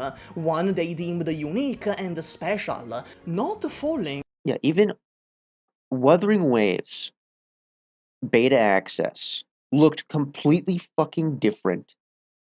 And it was like, I think it was like 6 months. No, it was like 5 months before release or something like that. Yeah, it was like 5 months. The game looked completely fucking different, and then it released. So it's like expecting the game to stay the same from your idea of it a year and a half out from release is just insane. I find the most hated creators the most reasonable times if you watch their content. Yeah, honestly. That unless you can play yourself, all you can do is speculate. Yeah. Into the Hoyoverse trap, while still holding up a high standard when it came to animations and graphics. But I do hope they pop off. think about it. Could I do hope they pop off a bit more on the sound effects and the sound effects and the visual effects. I want some oomph, you know. I want to feel it when I attack an enemy, if you know what I mean. You know, you feel it when you hit the enemy. I want to feel it, you know. But yeah. And the biggest reason for the drama and massive divide in the community is probably the massive genre difference between the tech test and the beta test. Yeah, that's true. game like that, only catering to a niche but loyal player base, support the budget required for this level of quality. Yeah. And that's the crux of it. Budget required for this level. Is that a dam or a wall? And I wonder what we're blocking with it, honestly. Look at the dam. Of quality. And that's the crux of it. Endfield needs to succeed. The game is a high-budget, high-end, AA live service game. Yep. And therefore, Waterfall? Endfield needs to succeed in a way Arknights never had to. And to sustain its own budget, there have to be sacrifices to be made. It's like a lot of these people expected some sort of perfect world, where Endfield can be both a high-budget, wonderfully made and gorgeous game, while also being a niche little passion project factory builder. Yeah, like, I'll be honest, they put a lot of eggs in the basket. Going into a 3D open world game is like the biggest fucking thing in gacha. That's like the most costly. So they're gonna have to pop off a lot, and be a big earner. To the extent, like, it's actually crazy because, like, Arknights, I would say, is like a top 10 earner, I would usually say. I feel like Enfield's gonna have to be like a top 5 earner to sustain. Maybe, depending on how much they're using, because, like, I don't know. It just depends on the rate they push out content, what type of content they push out. I hope I really hope they stay with the Arknights levels of pushing out content, as in it stays in the fucking game. Because Genshin Impact, all these games, they have these events, they have these things that happen, and they're just gone. And they like either never come back or they get reran once a year, and the rewards change, so you're never gonna get the rewards of the old events. And it's kind of like, okay, well, that's boring. Or the story just disappears, and you're like, fuck. It's like Destiny with seasons. It's like, god damn it, dude. Why do you content vault in Destiny 2? Fucking god. All right, but anyways. Arknights is current number 6 revenue-wise. Yeah, it's like, they make plenty of money. So I don't know what type of money these guys are going to need to be making, but, you know, they have passion. Arknights is a 6-year-old game. Hypergriff knows how to manage their game. That's true. I highly doubt they'll do that. Yeah. Like, I mean, like, that's... It's an unnecessary worry of me worrying about that, to be real. Yeah. Game with strategic niche combat gameplay. The two can't truly coexist, unfortunately. And mind you, I'm not defending exist, unfortunately. And mind you, I'm not defending the new gacha system or the battle pass. Yeah. The new gacha system is 100% a step back, introducing FOMO which did not exist. Essentially, characters now mostly limited, like in Hoyo games. However, each character will be live for 3 full banner rotations, assuming each cycle length is the same as Hoyo. This means each character is live for around 2 months. Yeah. It's disappointing. I'll be real, because it's like the disappointing thing about, like, you know, Hoyo game, or like Hoyo games and Wuthering Waves, is that there's a standard banner and it never fucking changes. It's literally just the standard characters that came on release, and it stays the same. Versus like Arknights, where they get slowly shuffled in the standard banner. Even pulling on the standard banner is not a bad fucking thing, honestly. Now, obviously, it's not as great as saving for limited, but pulling for standard, which to be honest, I'm doing that right now, but pulling for standard is not a bad thing. It's because, like, oh, I'll get a new, there's a pretty good chance I'll get a new character and stuff. So it is disappointing. It also makes me kind of go, like, okay, so why do you have a standard banner if none of the characters are going to be added into it? I bet it's only the 6 stars, so I bet like 5 stars will get added to the fucking standard banner. Same with the 4 stars. If they added more 4 stars, because they're kind of treating 4 stars like 3 stars or 2 stars. Episode 2, remember the interview with Des about IS where they talk about avoiding this? But wait and see. Also, we still have to wait and see the cost per polls, how the search system works, how everything works. I'm hoping they kind of lean harder. Like yeah, I get it. This is kind of like the Genshin Impact, the Wuthering Waves, like gotcha system. But can we like lean into the Arknights a little bit with the fucking certs, man? Let's lean into the Arknight stuff for the certs, but maybe like maybe the search system where you can you got like 100 days gold certs, you can get the new limited character, or not limited character, but one of the not the limited character, but the other character, But anyways, yeah. I'm high on copium, so I hope they'll eventually add characters to the standard pool. Yeah, my personal hope is that Hyperglyph treats the operators in Endfield the way they treat Endvents in Arknights. We get the they leave, they rerun, and then they become standard. That's my hopium. I'm most interested in the extraction game mode. They talked about it and see how much staff we get. Exactly, the extraction game mode kind of gives me the vibes of I think it was Annihilation is what it's called, where you can go pull resources and polls in there and stuff like that. Maybe. We're gonna have a problem like Genshin where 5 or 6 stars takes more than a year to even get a rerun, and that's everyone. Yeah, I think as long as if they can add at least 5 stars to the standard banner, I'll be okay with that. Enough. It will suck to wait like a year for you have like 2 months you can pull the new limited characters, but you have to wait like fucking a year to come back to it. So yeah, like just like the kernels and stuff. I mean, the kernels is a lot more expansive than it was beforehand. Like they added a lot more characters in kernel now.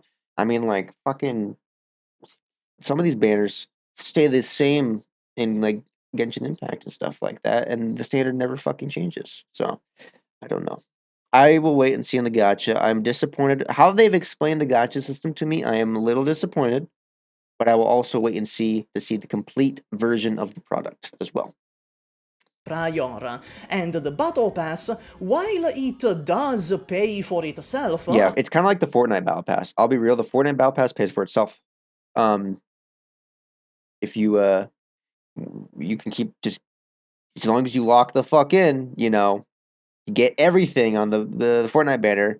You only cost you the cost of the first purchase, the Fortnite banner, and you could just buy the next Fortnite banner, every single banner, season pass, every single time. So as long as you're committed. Being disappointed in something that's free and not out yet is so ultra modern. I have no idea what that means, honestly. But okay. Well, it's not like I'm disappointed in it. I'm disappointed that it was not what I was hoping it would be. I would say is what I meant to say probably there, honestly. Meaning you only need I've been chaining battle passes and hunt showdown since release too. Seems like the common practice these days, yeah. To buy it once if you are diligent with your logins still leaves a bad taste in my mouth and is an inherent. The point of battle pass is established routine to have it much of akin. I like login rewards. It also triggers FOMO through time-limited rewards and exploits the sunk cost fallacy. I already did this so much of the battle pass, might as well finish it. Yeah. The battle pass paying for itself is a double-edged sword, as well as on one hand, you only got to buy it once. On the other hand, it pushes you even more to finish the battle pass, otherwise you have to pay for the next month again. True. Or you can finish it, then buy it. You finish the battle pass, then you buy it. Business module due to its nature. Before you even think it, which at this point were like 20 minutes in the video, so you probably... Basically, he was hurt by Diablo 4 monetization. First of all, you should just go play PoE 2 instead. Second of all, That's it. thought about it. This video is not a hit piece Wait, in hold the on a video. second. You even think it, which at this point were like 20 minutes in the video, so you probably thought about it. This video is not a hit piece or a subtweet on Top or War. The guy himself, for as much as he's Hey, Super Alt, if you're reading this, people don't hate you for your opinions. People hate you because you're a cunt and you do not behave like an adult. And frankly, I'm embarrassed to share a continent with you. Yeah. Is this a Discord post? Or is it a tweet? I actually can't tell. See, like, this is like unnecessary aggro, honestly. It's kind of like, okay, dude, like, it's comment maybe just lose an ounce of respect for Tobo. Let that sink in. Discord probably, yeah. So he was finally hated like how he's supposed to be. Well, yeah. It seems the rage debate worked on the super videos. He got someone at least to hate him. But this is just a bad look, honestly. seems to viscerally hate This is back in April, I think. Well, he's European, so this is probably day, this is month, and then this is year. Okay, so this is probably, what is it, August? Yeah. I'm American. We do month, day, then year. I know. We're the greatest. me, has repeatedly proven he has critical thinking skills and is sharing his criticism in good faith. He himself has realized the Dodge drama is stupid. I ain't gonna lie, it's smart as fuck for Supa to be like complimenting him while also cooking him in the video, while also showing receipts of Tobo basically crashing out on him. It's like, oh my god, dude, fucking Supa has cooked up a fucking like 9-course meal here for him, and it's fucking, he's gonna have to eat it all. And doesn't matter.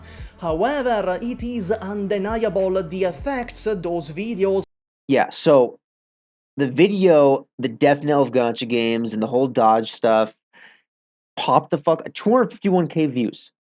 Actually, but if you go, actually, you know what? I'll just do this. I'm not theorizing. I'm making an example without showing proof. Let me just pull this up real quick, okay? So I can just show you all exactly what I mean, and people don't. There we go. So videos. Death knell of Gacha games, 251K. You are the problem with Arknights Enfield's Dodge, 95K. Unfortunately, the devs listened. This is where he was like, okay, the Dodge thing was stupid. I don't care. It's fine. It is what it is. Only got 33K. So a majority of the populace, a huge population of people who watch this video, seen these two videos. But no, substantial less portion have seen this one. So they can't go, okay, I watch this, and then I watch this, and go, okay, well, he doesn't care anymore.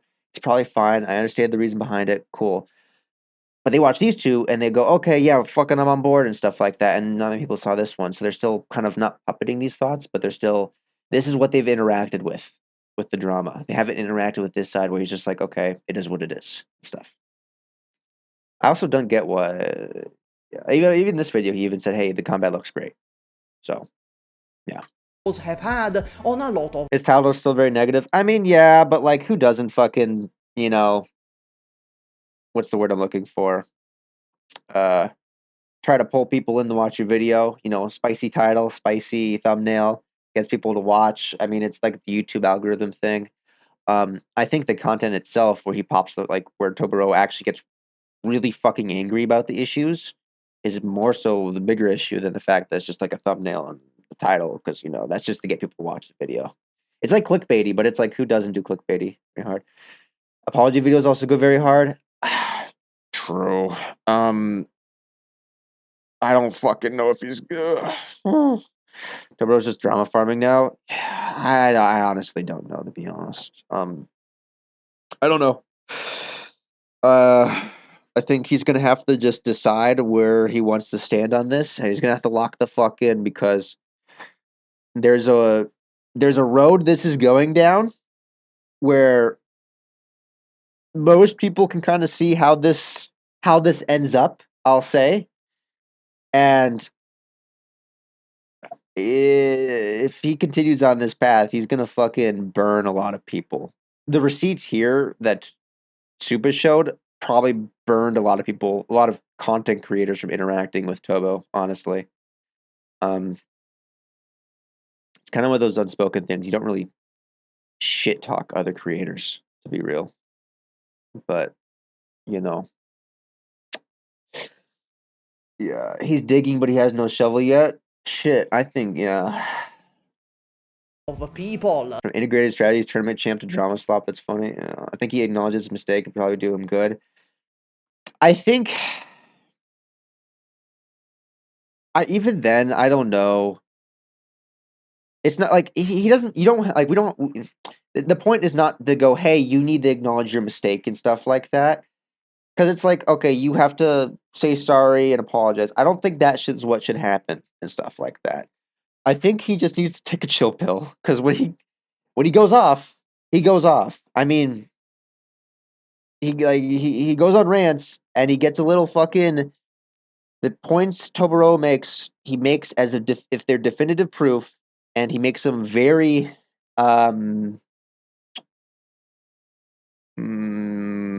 he calls people out. He calls a segment of a community out. He's very angry at that group of people, and he calls them names. And it's like, okay, that's not good. He needs to keep his own opinion himself. I mean, that's fair. I mean, there's a way to disagree with something and put it in a good video and not crash the fuck out. I mean, even I think it was not the death knell, it was the other one video where it literally had a section called crash out. It literally was titled crash out. So it's like, okay. He didn't seem to fucking care. He don't want arguments and call people idiots. Yeah, like, you can put together a concise, good video on why you don't like something, and then you just talk with the people in the comments, and then you ban the people that say kill yourself or fuck you, I hate you and stuff. So it's pretty straightforward. I think Tobo lacks emotional control. I'm not gonna get into like that, honestly. He already manages mistakes from a talk with Kaze, but he's easily triggered by rage baiting drama slop idiots. I mean, yeah. Even after taking the cookie twice, he still did it even after Cookie warned him. I mean, yeah, that's how you fuck yourself over. If a substantial group of the Arknights creators kind of go, hey man, calm down, and you go, no, shit, it's on you at this point. Due to them, perhaps, being a little unnecessary. Oh, second screenshot has hit the towers. Fuck. Supa is the only Arknights content creator in existence I will actively shit on. He is unnecessarily and overwhelmingly negative about everything related to the game. His content is miserable, and I cannot for the life of me understand why he has such a following. That's kind of funny. I'll be honest. If you think a little bit about Supa's videos, you can kind of see what they are for themselves. And I don't think it's that, to be real. And also talking shit about other content creators, like to this extreme, I would say. Like you can be like, hey, I disagree with some of these content creators. Like if he was like, oh, I disagree with Supa's videos, they kind of annoy me. I'm not too big of a fan. I think it's reasonable. But going like this in a Discord where everyone can see is like shit. At 0046, this is almost 1 a.m., dude. Like you need to like this is back in 2024 as well. This is mid 2024. Because Supa has a gummy gimme. Supa isn't negative about the game. He just leans into the total end game and compares units if they have them all. He's very open about that. I've just stopped watching him. Yeah, it's fair. It's like if you don't like someone, you just stop watching them. It's like there's some like I'll be honest, there's some content creators like other games that I used to watch all the time, and then they pissed me off, and I was like, I just don't want to watch their videos anymore. It's not like I'm gonna go comment their videos or go on my Discord and shit talk them and stuff. I'm just gonna go, okay, let me just click on unsubscribe real quick and then call it a day. And some content creators get more grace periods. Like if they fuck up and piss me off, I'm like, okay, I really don't like that, but I'll keep watching you. But if it's like round 3, round 4 of pissing me off, be like, all right, I'm done. But yeah, kind of ironic, not gonna lie. Can imagine people actively hate watch something. I don't know how people hate watch something. Like, you only got 24 hours in a day, and like 8 of those you need sleep. So he was very honest about Arknights. He will call out the worst part of Arknights and shit on, and he will say Arknights is his favorite gacha game. Bet Super just called Tobiro's waifu trash, and that is the reason why he's so mad. Yeah, everyone is still here after the shot. Shut the fuck up. Oh my. Fuck you. And overwhelmingly negative. An Endfield video that does not go over his channel would simply be incomplete. On the China Joy stream reaction video, there was a pinned comment. This video was depressing. I'll be honest. I watched it like a long time ago when it first came out, and he was just depressed the entire way through. It was kind of depressing to watch, honestly. Back then, I hated his voice and accent only that, but I just screwed it over time. I'll be honest, yeah. First time I watched the stupid video, I understood like 2/3 of it, not actually like a third of it, because I just didn't understand what he was saying. Thank God he has, you know, what are these called? Subtitles in the bottom. But also, I'm getting used to the voice now. It's that Italian accent. It's very deep. Italian super is OP. He's a very deep accent. I'm American as well, so you know how Americans are with accents. We don't understand them. I know I have Europeans don't have issues to understand much. That's fair. Yeah. I mean, that's like obvious. I'm American, man. We know like one language. But we know half of one language. Yeah, we're pretty good. Like, bro, wake up. The game's not even out yet. Explaining that Toboro disabled comments on the video to avoid negativity. I didn't know it. No. It said something along the lines that me or the video? to avoid negativity. It said something along the lines that he saw too much doom and gloom for his taste, and he still wants people to be excited for Endfield like he is. Here is a screenshot.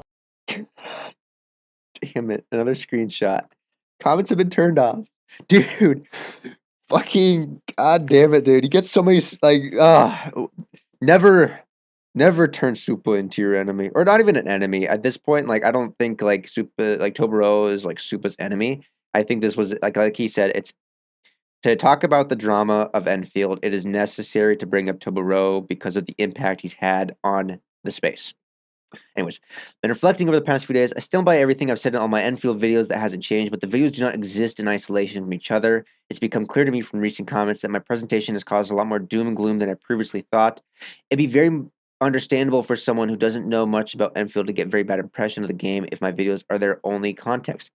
See, I mentioned that. So rather than let it fester and spiral, I'm just going to leave this video alone. It should go without saying, but unless some extreme happens and warrants discussion, I'm not going to talk about dodge anymore because I'm just aware as everyone else that's gone out of hand. The game is much more than its combat system. I want people to be excited about Enfield. Shocking, I know, and I somewhat lost sight of that. It is what it is. Okay. Going forward, I'll be more mindful in my presentation, keep my head up, and carry on. Look forward to more videos coming soon. You say that, but your newest video, I feel like, out of all your videos, is probably one of the most, I think, way more negative. Like, what about Kyo? You understand him pretty well, right? I don't. I'll be honest. I need to watch more Kyo videos to understand him. I'll be more mindful of my presentation. Is it true? Jimmy just looks more like a reasonable person in this whole thing. Yeah. Honestly asking, yeah, sure. Of that comment I found on Twitter. I need to use Twitter because this comment is gone, and the title of the video is back to what it was originally. For someone that wants people to be excited about Endfield, and this, we'll go back. Someone that wants. I just noticed this screenshot was screenshotted 9 seconds ago. Dude, someone had finger on the trigger with this screenshot. Holy shit. People to be excited about Endfield and doesn't feel comfortable letting the doom and gloom comments spiral out of control and treated this as a learning experience, he sure does see. This video, I think, was even worse than the last two. Not in the the quality or anything. Well, I mean, I think like his first, but anyways, it just. He popped off at a level on this video that was extremely vitriol and stuff. Very angry. Like, it sucks because, like, some of the points I agreed with when he was talking about the gacha system, but then he went off about the fucking blueprint system, and it was just like, dude, please stop. Like, fuck, man. Like, this is not the fucking hill to die on. It really isn't. It's really not. It's the internet. Once you post something, it never disappears. Yeah. To like stirring the pot. Did you know that nothing can ever be bad, ever? Yes, that's right. If you like something, every single decision made by the people that made it must therefore be good. Integrity is elitist, actually. And apparently, talking about your concerns is crashing out. Being critical of something you like is doom posting, and wanting games to be unique and interesting is elitist. Absolutely.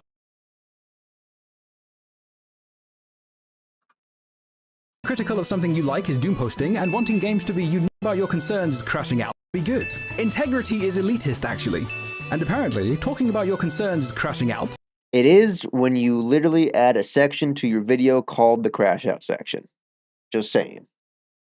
He's blinded by views. I don't know, man. Like, the rate he's pushing out videos to views he gets is worse as if he just... He takes too long. The split between each video he posts and the views he gets on them is so massive. It takes too long for him to post a video that he'd just be better off posting like slop videos, like I do, every other day, and then streaming every other day and posting shorts every other day. But, you know, so I don't think, I mean, like the first couple of, like 254K on the first video was insane, but I don't know. Being critical of something you like is doom posting, and wanting games to be unique and interesting is elitist. Absolutely nothing I say or do short of deleting my channel and killing myself will be good enough for people who think like that. Let me read that. Let me see that again. Of something you like is doom posting, and wanting games to be unique and interesting is elitist. Absolutely nothing I say or do short of deleting my channel and killing myself will be good enough for people who think like that. You see, like, he classified everyone that said he's doom posting or being elitist as saying, hey, these people want me to kill myself and delete my YouTube channel. Like, that's just unnecessary. Saying, oh, everyone that says I'm, you know, an elitist and I'm doom posting wants me to kill myself. That's what he's saying here. It really is. And it's just, it's fucking, yeah, it's unnecessary. That's how you aggro the entire fucking community. That really is. It's how you aggro CCs. It's how you aggro the community. It's unnecessary, and it's the way to basically put yourself in a blender. Like, this video, I think, was it started off with the death knell of the gacha games. I think this is the death knell of Tubero, this video here, man. Like, it's just, he pissed off everybody. I've seen like 80 different reactions to just this video he posted, and they're all cooking him. Short of deleting my channel and killing myself. He activated global taunt. Dude, he's a better fucking he's a better tank at pulling aggro than my fucking teammates, and wow. Will be good enough for people who think like that. Crash out doom posting elitist here. And if only a tiny fraction of players are engaging with a certain part of the game, why the hell would they invest their resources into building on it? Oh, the slow fade in. God damn it. Developing it further. But I'm calling it now. Once we go elsewhere, it will be dramatically less important with each new region. And then maybe it will be. But this is Hypergriff. Like, let them fucking rock it, man. Come on. It's not Mahoyo. That's all followed up with, the goal is to let more administrators fall in love with what makes this experience special, the joy of building with your... Yeah, this is, even Supa, like, is like, this is a stupid, like, I don't know why they said this either, when they're talking own hands. You have allowed your game to be lobotomized by Philistines.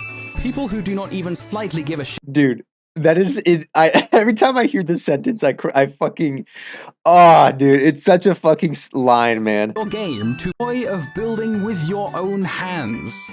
You have allowed your game to be lobotomized by Philistines. You've allowed your game to be lobotomized by Philistines. Like, what a fucking bar, honestly. It's a funny ass bar, to be real. It really is. But lobotomized by Philistines. Like, fuck, man. What a fucking bar. People who do not even slightly give a shit about your art. People who will abandon you in... You see, this is ooh, man. Trying to tell the artist how they should do their art because you know their art better than they do. What? Doesn't make any sense. I care more about your art than those people care about your art. So you should listen to me how you draw. The fuck? What is a Philistine? I think it's from like the Bible. The Philistines were I think it was in the Old Testament. It was like a group of people that were very sinful. I think. Maybe. Like very, very sinful. I could be wrong though. But yeah. Droves the moment a shiny distraction appears. We're at 11 now, by the But way. hey, for devs the counter. listened. That's all that fucking matters, right? Devs Well, no. listening to the most asinine, illiterate demographic on Earth. Like, bro, you're pulling aggro. You're classifying everyone that likes the content as illiterate. Like, what the fuck are you doing, dude? You're literally killing your own content doing this. This is a surefire way to shoot yourself in the foot. The kind of people who will actively try to turn your game into the shit that lazy parents put on an iPad in front of their drooling toddler. Like, oh my god, dude. This is how you, if I did a crash out like this, you know what the fucking next day I would do? I'd delete the fucking VOD, I'd delete the video, and I'd come out with another fucking video going, I'm fucking sorry, I had a bad day, that was on me, I'm fucking sorry, I apologize to everybody. Like, I would be fucking, not groveling, but I would be getting pretty fucking close to groveling and stuff. It's just like, because I get it, you get lost in the moment, you get fucking pissed off, but how do you do this, edit the video, and then post it? And usually I watch my video. Like, you watch your video before you post it. So it's like, well, I don't care moment. Yeah, basically. That was my evil twin. Motherfuckers, I mean, that's fair. Most Arknights players are illiterate. Ian don't read. Or do they?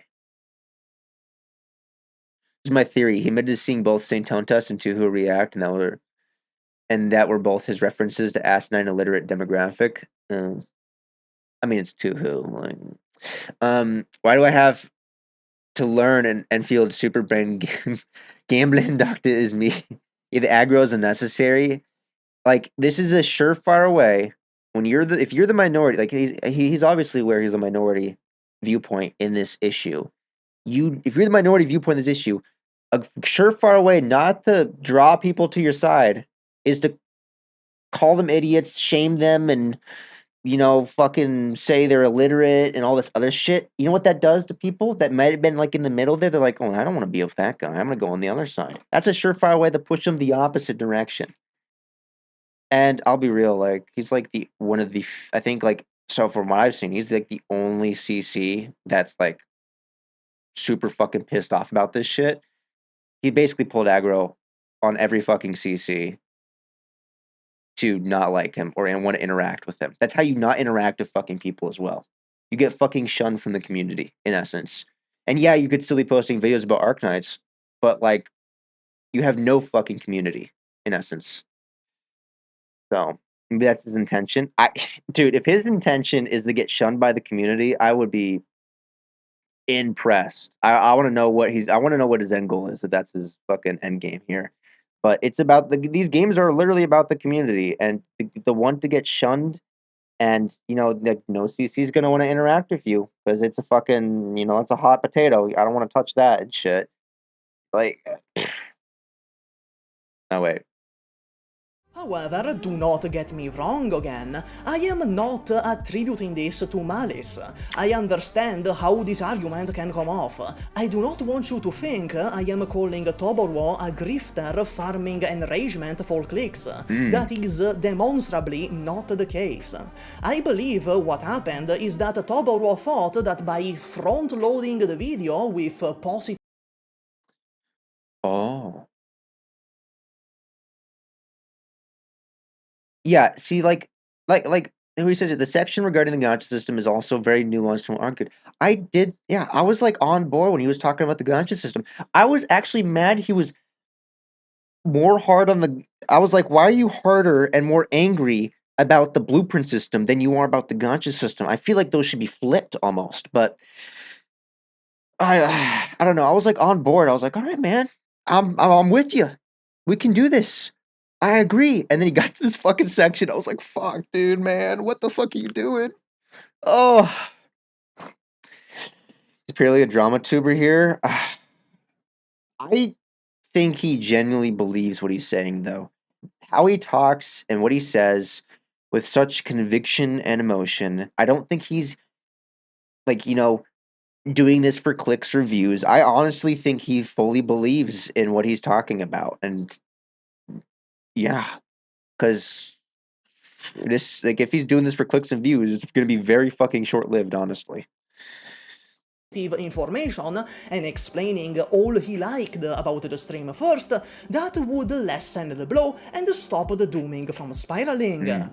I wish it worked God. like that. Making a video like this and directly making fun of the people complaining about doom posting with such a snarky attitude Yep.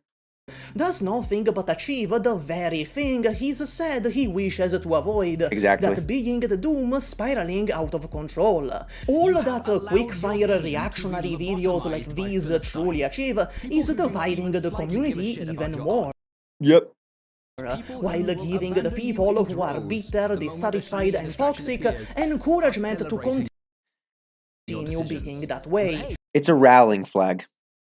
People usually rally, people with an issue with a game will rally around a content creator or a video that they believe properly represents themselves or their ideals in the game.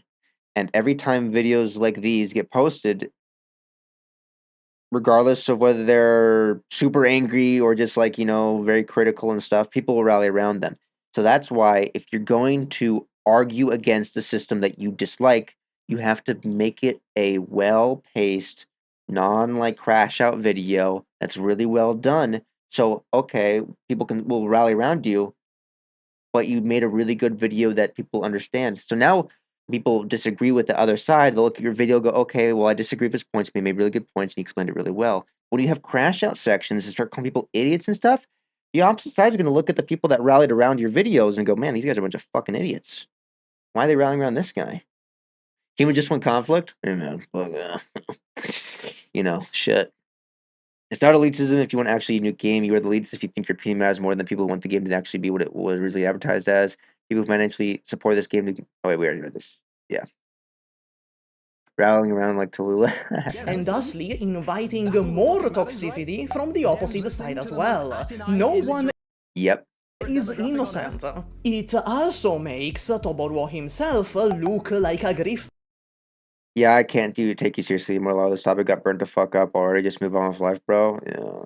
Toboro is not someone who you should listen to. He thrives in making drama. His video titles should tell you that. I mean, I'm not gonna use titles or thumbnails as an example, because to be honest, like, who doesn't fucking get who doesn't jump around with rage bait every so often and stuff? But I think it's the core content of his videos. I would say the better example is him crashing out in his videos and calling people idiots and Philistines and illiterates and stuff. I think that's a better example. And like I said, I don't think, like, he might. I doubt he's doing these for videos, because these are 100% short lived. You can already see the downward graph. Like, his first video had like 250K, his second video had like 100K, his third had 30K, this one's at 20K and stuff. Like, this is a downward graph. This is going to be short lived, and it's going to piss off a lot of people. So I just think he truly believes in it. He understands how he understands this issue is his own way, and I don't think how he understands it, everyone else understands it. So I think that's also part of the issue as well. He gets really mad. He's like, why do you guys not understand what I'm trying to say? And he crashes out, and then everyone's like, what the fuck? But which is a clearly wrong view of the guy. Even if posting this video and then going back to delete the comment about him reflecting... If he wants conflict, it worked. If they want war, then they have it. On the impact and the consequences. Guess what? The openly hostile video in its presentation has once again bred more toxicity in fighting and tribalism. The exact same Toboro said he wished to avoid and be more careful in the future is now a deleted comment. Yeah. His ego is just driving him. I don't know. Maybe. I've had ego moments as well, but I'm also tired. Too tired to be egotistical. I've been too tired for years. Consequences of videos like the one he just posted is not a good look. Yep. Personally, I also posted some rage bait immediately after Element failed. They made Dodge twice as strong and made it so you could entirely bypass factory management by copy pasting blueprint instantly. They did everything that would piss off the entire Enfield is losing its identity and appealing to Hoyo fans crowd and making their blood boil. I could not be happy about that. And the game looks awesome, incredibly approachable. 9 out of 10 stream. I'm going all in with Last Right as the waifu. Last Right is awesome. Please give her a better outfit. She looks cool, honestly. Last Right does, but not really up my alley, to be real. Too much blue, I think. Dude, he even has the screenshots of himself. We've come full circle in screenshots. It's actually funny as fuck, honestly. the stream, which I have now deleted, as even facetiously, it's not something that should remain up. Real. Which is why I am not attributing Tobor's behavior to malice or grifting, just an incorrect. That's fair. Like, this hasn't happened before to me. Well, I don't think it has. But like, it's one of those things like, hey, if someone reaches out, goes, hey man, could you like delete your video maybe or just remove it because either A, like you stole a bunch of content from them and stuff like that, or B, it's causing a huge negative impact on the community. Like, I think I'm not saying content creators have to have a responsibility, but if you make a video and it's tossing a fucking hand grenade into, you know, a preschool and shit like that, I think you should probably take back the video and stuff. You know, like you're causing a bit of a scenario, a bit of a situation here and stuff. But you know, or unlisted. You know, just make it unlisted so people can still find it without being on your website. Yeah. The thing about blueprints is the thing with blueprint, by the way, is all the modern facility bodybuilders have. The thing with blueprints, by the way, is that all modern factory builders have blueprint sharing. Factorio has it satisfied. Yeah, exactly. Now, glad I want to watch his stream VOD for his reaction. I'm curious when he streamed. Who streamed? Oh, the Tobero streamed? I don't know, honestly. Emotional behavior to malice or grifting, just an incorrect emotional response from someone that got very angry. I hated my reaction stream to Enfield because I was like, oh, we'll just watch the whole thing. We're not going to pause. We'll wait until the end and then I'll go back. But I was so fucking tired by the end of it. I didn't even go back and watch the rest of it. Like, you know, the recover everything. And I was like, man, I should have just paused it. I was like, I wanted to stay live with them, but I was like, I should have just paused it on the moments I thought were cool and talked about it.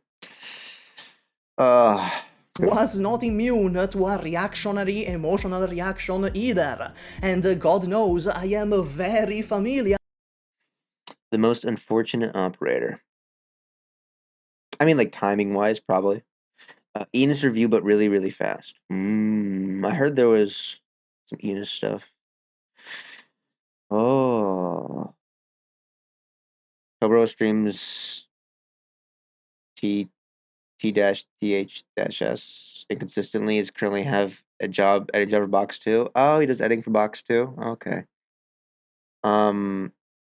Interesting. I mean, to be honest, like for me, streaming plus YouTube videos plus shorts plus my regular job, which is about 10 hours a day, sometimes 12, I literally have zero free time. I literally min-max the fuck out of my time. When I'm on my lunch break, I'm editing videos.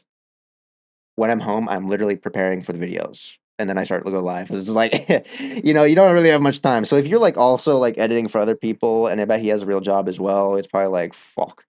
Your free time. At work on my breaks, I play Arknights so I can, you know, keep my sanity down and stuff like that. We literally don't have free time. So, which sucks because I'm moving soon, so it's like, fuck. But, you know, I'll try to create content for that. With making mistakes. Still, this warrants pointing out. Everyone makes mistakes, the good ones admit when they're wrong. I would add an extra thing on there.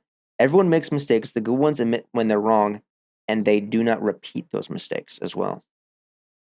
because people can make the same mistakes like 8 or 9 times in a row, and I keep apologizing for them, but the fact is they still made those mistakes 8 or 9 times in a row. So, In the end, I don't know why people are so distrusting of Hypergrid. that's my fucking point as well. I don't get it.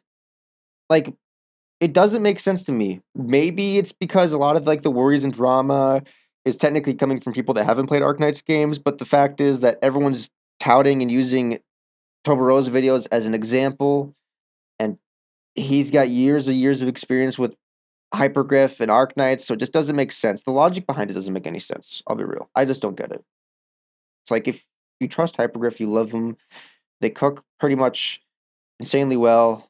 What I've seen, I've heard. It's like, why the fuck would you expect them to start, spin on a dime and start acting like Mihoyo? Like, what not justification, but what reason that makes you think that?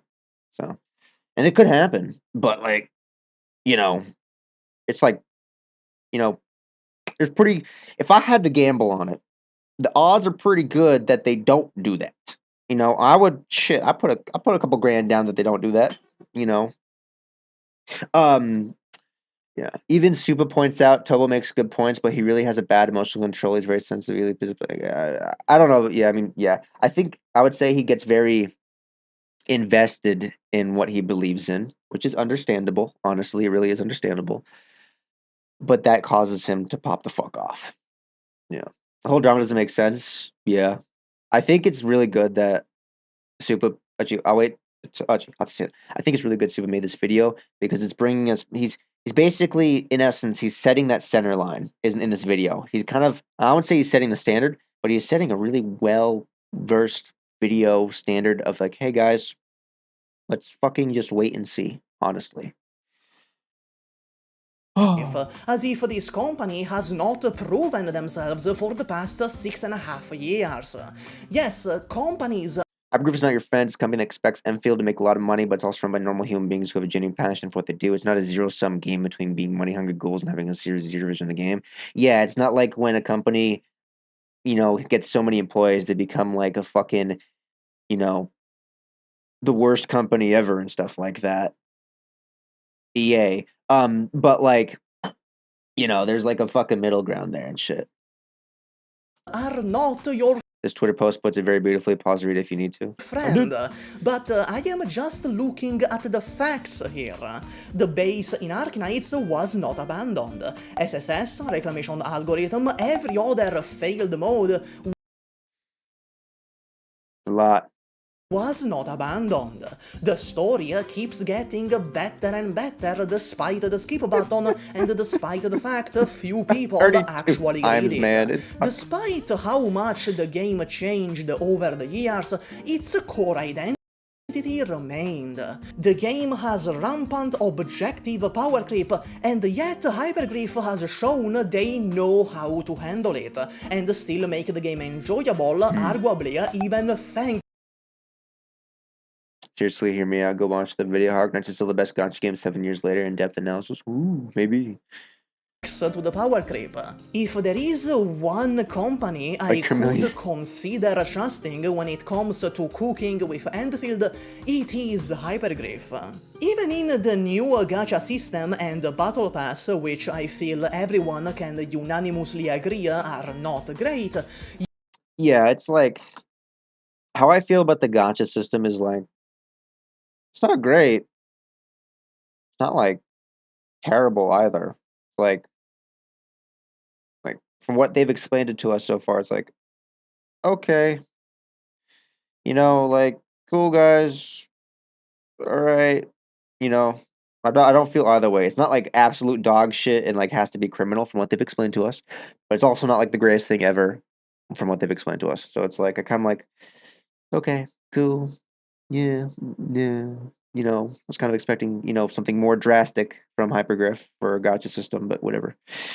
You can tell Hypergriff is trying to compromise, to find the middle ground between Not Stellasaur level, at least. I mean, to be honest, we didn't know how bad Stellasaur was going to be until it came out. Thank God I didn't play the game. I just watched the videos on it. sustaining Endfield's high live service budget and not being too predatory. The gacha system, while making everyone limited, has each operator live for much longer time compared to the competition. The Battle Pass, while inherently predatory due to its nature, pays back for itself on completion. I'll be honest though, with how the banners are set up currently from what they've shown, I will probably pull less. It does make me not want to pull more, which sucks. I'll be real. I would love to pull more on more characters, but what they've shown us, I don't really want to pull as much, to be real. Which sucks, honestly. I am not saying the new gacha system and the battle pass are good. I am not saying that the compromise justifies those systems. I am not saying the blueprints are good. I am not even saying the dodge is good. I have not played the game. I don't know. Real. I am saying that Hypergriff has proven itself for 6 years, and Exactly. even now you can tell they are trying to compromise. I'll use this as an example. When Bungie left Microsoft and they went to go make Destiny, people didn't go because they were hyped for Destiny. People went to go play Destiny because they loved Bungie. All right? I played Halo, CE, 2, 3, Reach, ODST. I love them to death. Best times ever had in multiplayer, and the campaign still is a core memory of mine when I grew up and stuff like that. Playing fucking Halo 2 with my dad on split screen is fucking amazing on the OG Xbox. And Jesus. When they went to go make Destiny, I didn't go play Destiny because I was interested in Destiny. I went to go play Destiny because I was interested in Bungie, because I loved Bungie. So it's like, I love what they did. Now Destiny 2, on the other hand, I'm a little disappointed. I can crash. Shit, you want to watch me crash out like Tobo? Fucking let me talk about Destiny 2. But but anyways, disregard what I was saying about that. I'm just saying is, if you're an Arknights player, which I think everyone my limited experience of Arknights, but Hypergriff has not given me a reason why I shouldn't play Enfield, to be honest, from my limited experience. So, yeah. Continuing on. So, personally, I am willing to let them cook. That game is good. This game, if it can run on anything less than iPhone 17 Pro, I will be impressed, because this game is heavy. And I am hopeful, but that's just me. Maybe I am just too hopeful or naive. God knows I watched the TTGL too many times.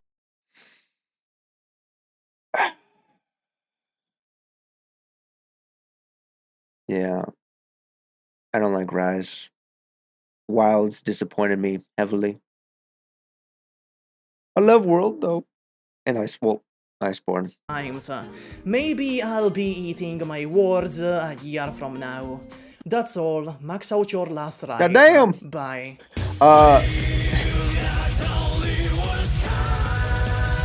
Hey, hi, welcome to the outro. Isn't that quirky? Super being serious for once? Yeah. Anyway, I've seen way too much toxicity around this, and I hate that the person that clearly has reflected on the impact of their videos still goes out and does it anyway, breeding more toxicity. Yep. Anyway, thank you all for watching, and a special thank you to Nemo, Tony, Mirak, Hiorei, URL Oh my god, Killer, is he just gonna keep reading? Education. There is a difference between explaining your concerns for the future of the game and calling Chromochan but JJF and Bozidar. I understand wanting to voice concerns, right? That is everyone's God-given right, but As he himself said, there should be care put into the presentation. Exactly. There is a difference between explaining your concerns for the future of the game and calling people illiterate. Philistines. You know, that does nothing but breed tribalism, infighting, and toxicity, Yeah. as we can see in the comment section of that video. Holy fuck, dude. This was a cook and a half, man. I just... God damn it, dude. This is... Members first on November 3rd, 2025. Am I a member? What's happening here? God damn it, man. People are misdirecting their hate. They should be pissed at... Who's IS Dogwater Module? Dude, like... It's kind of funny when it's like... I think it hits even harder, I would say, when someone, you know, the joke is the most hated Arknights content creator, the rage baiter, all this stuff, and he comes out and posts something like this that just hits like a fucking truck. Like, fuck, dude. This, I think is like, well, you know This what? video It is a nuanced analysis of the drama, outrage, and controversy, and it covers it all, honestly. It's so good. Honestly, though, I'm just going to say this. I think the drama will continue. I think it will get worse when Enfield releases. This is just one of those things that happens on the big gacha games, the big hitters. It's like, it's basically impossible to avoid now. Here's the video for y'all. You give Super some love. I think it's just... If you're gonna enter into the big 3, the big 4, the big 5 gacha games and stuff like that, you are bound to have drama, and I just don't think I think Enfield's just... it's impossible for Enfield to avoid it. I'll be real. And yeah. So, anyways, that was a fucking amazing video, and I loved it. Me exited now. Oh my god. When you're the most hated person, when your most hated person made a great point. Supa knows what he's doing. From it, dude. Yeah, Supa knows exactly what the fuck he's doing on his videos. Talk about a fucking cook. Honestly, I fucking love it. That was dope. Boop, boop, boop. Let me go and lockstep that post real quick. Okay. Anyways, I'm really glad I got to watch that and talk about it with y'all. I really appreciate that. How long have we been streaming? Oh my god, we've been streaming for almost 4 hours. Oh my god, sorry about that. The audio is like super loud. I forgot it. Turn down the audio. Okay. Honestly, I think that's like the perfect place to fucking end the stream. Mind if I do some redecorating in here? To be real. Let me just see if like they've posted anything new real quick. Endfield. Have they posted anything on the website actually? I'm just curious real quick. I want to check if there's anything. I know I said I was probably gonna do IS, but I was not planning on talking about that subject for that long, but I'm actually glad I did talk about that subject for that long. I think I wanted to. Alright, let me go to the fucking... Here we go. Boop, boop. Use your sanity? No. I don't wanna. I know, I should use it. Now I just posted this survey and short stuff. Oh, wait, that's something I already read. Working on a video with a compilation and all that. God damn it. Give me the code. Okay. Ooh, we're almost at 25 mil. Fuck, guys. Come on, baby. Come on. Come on, man.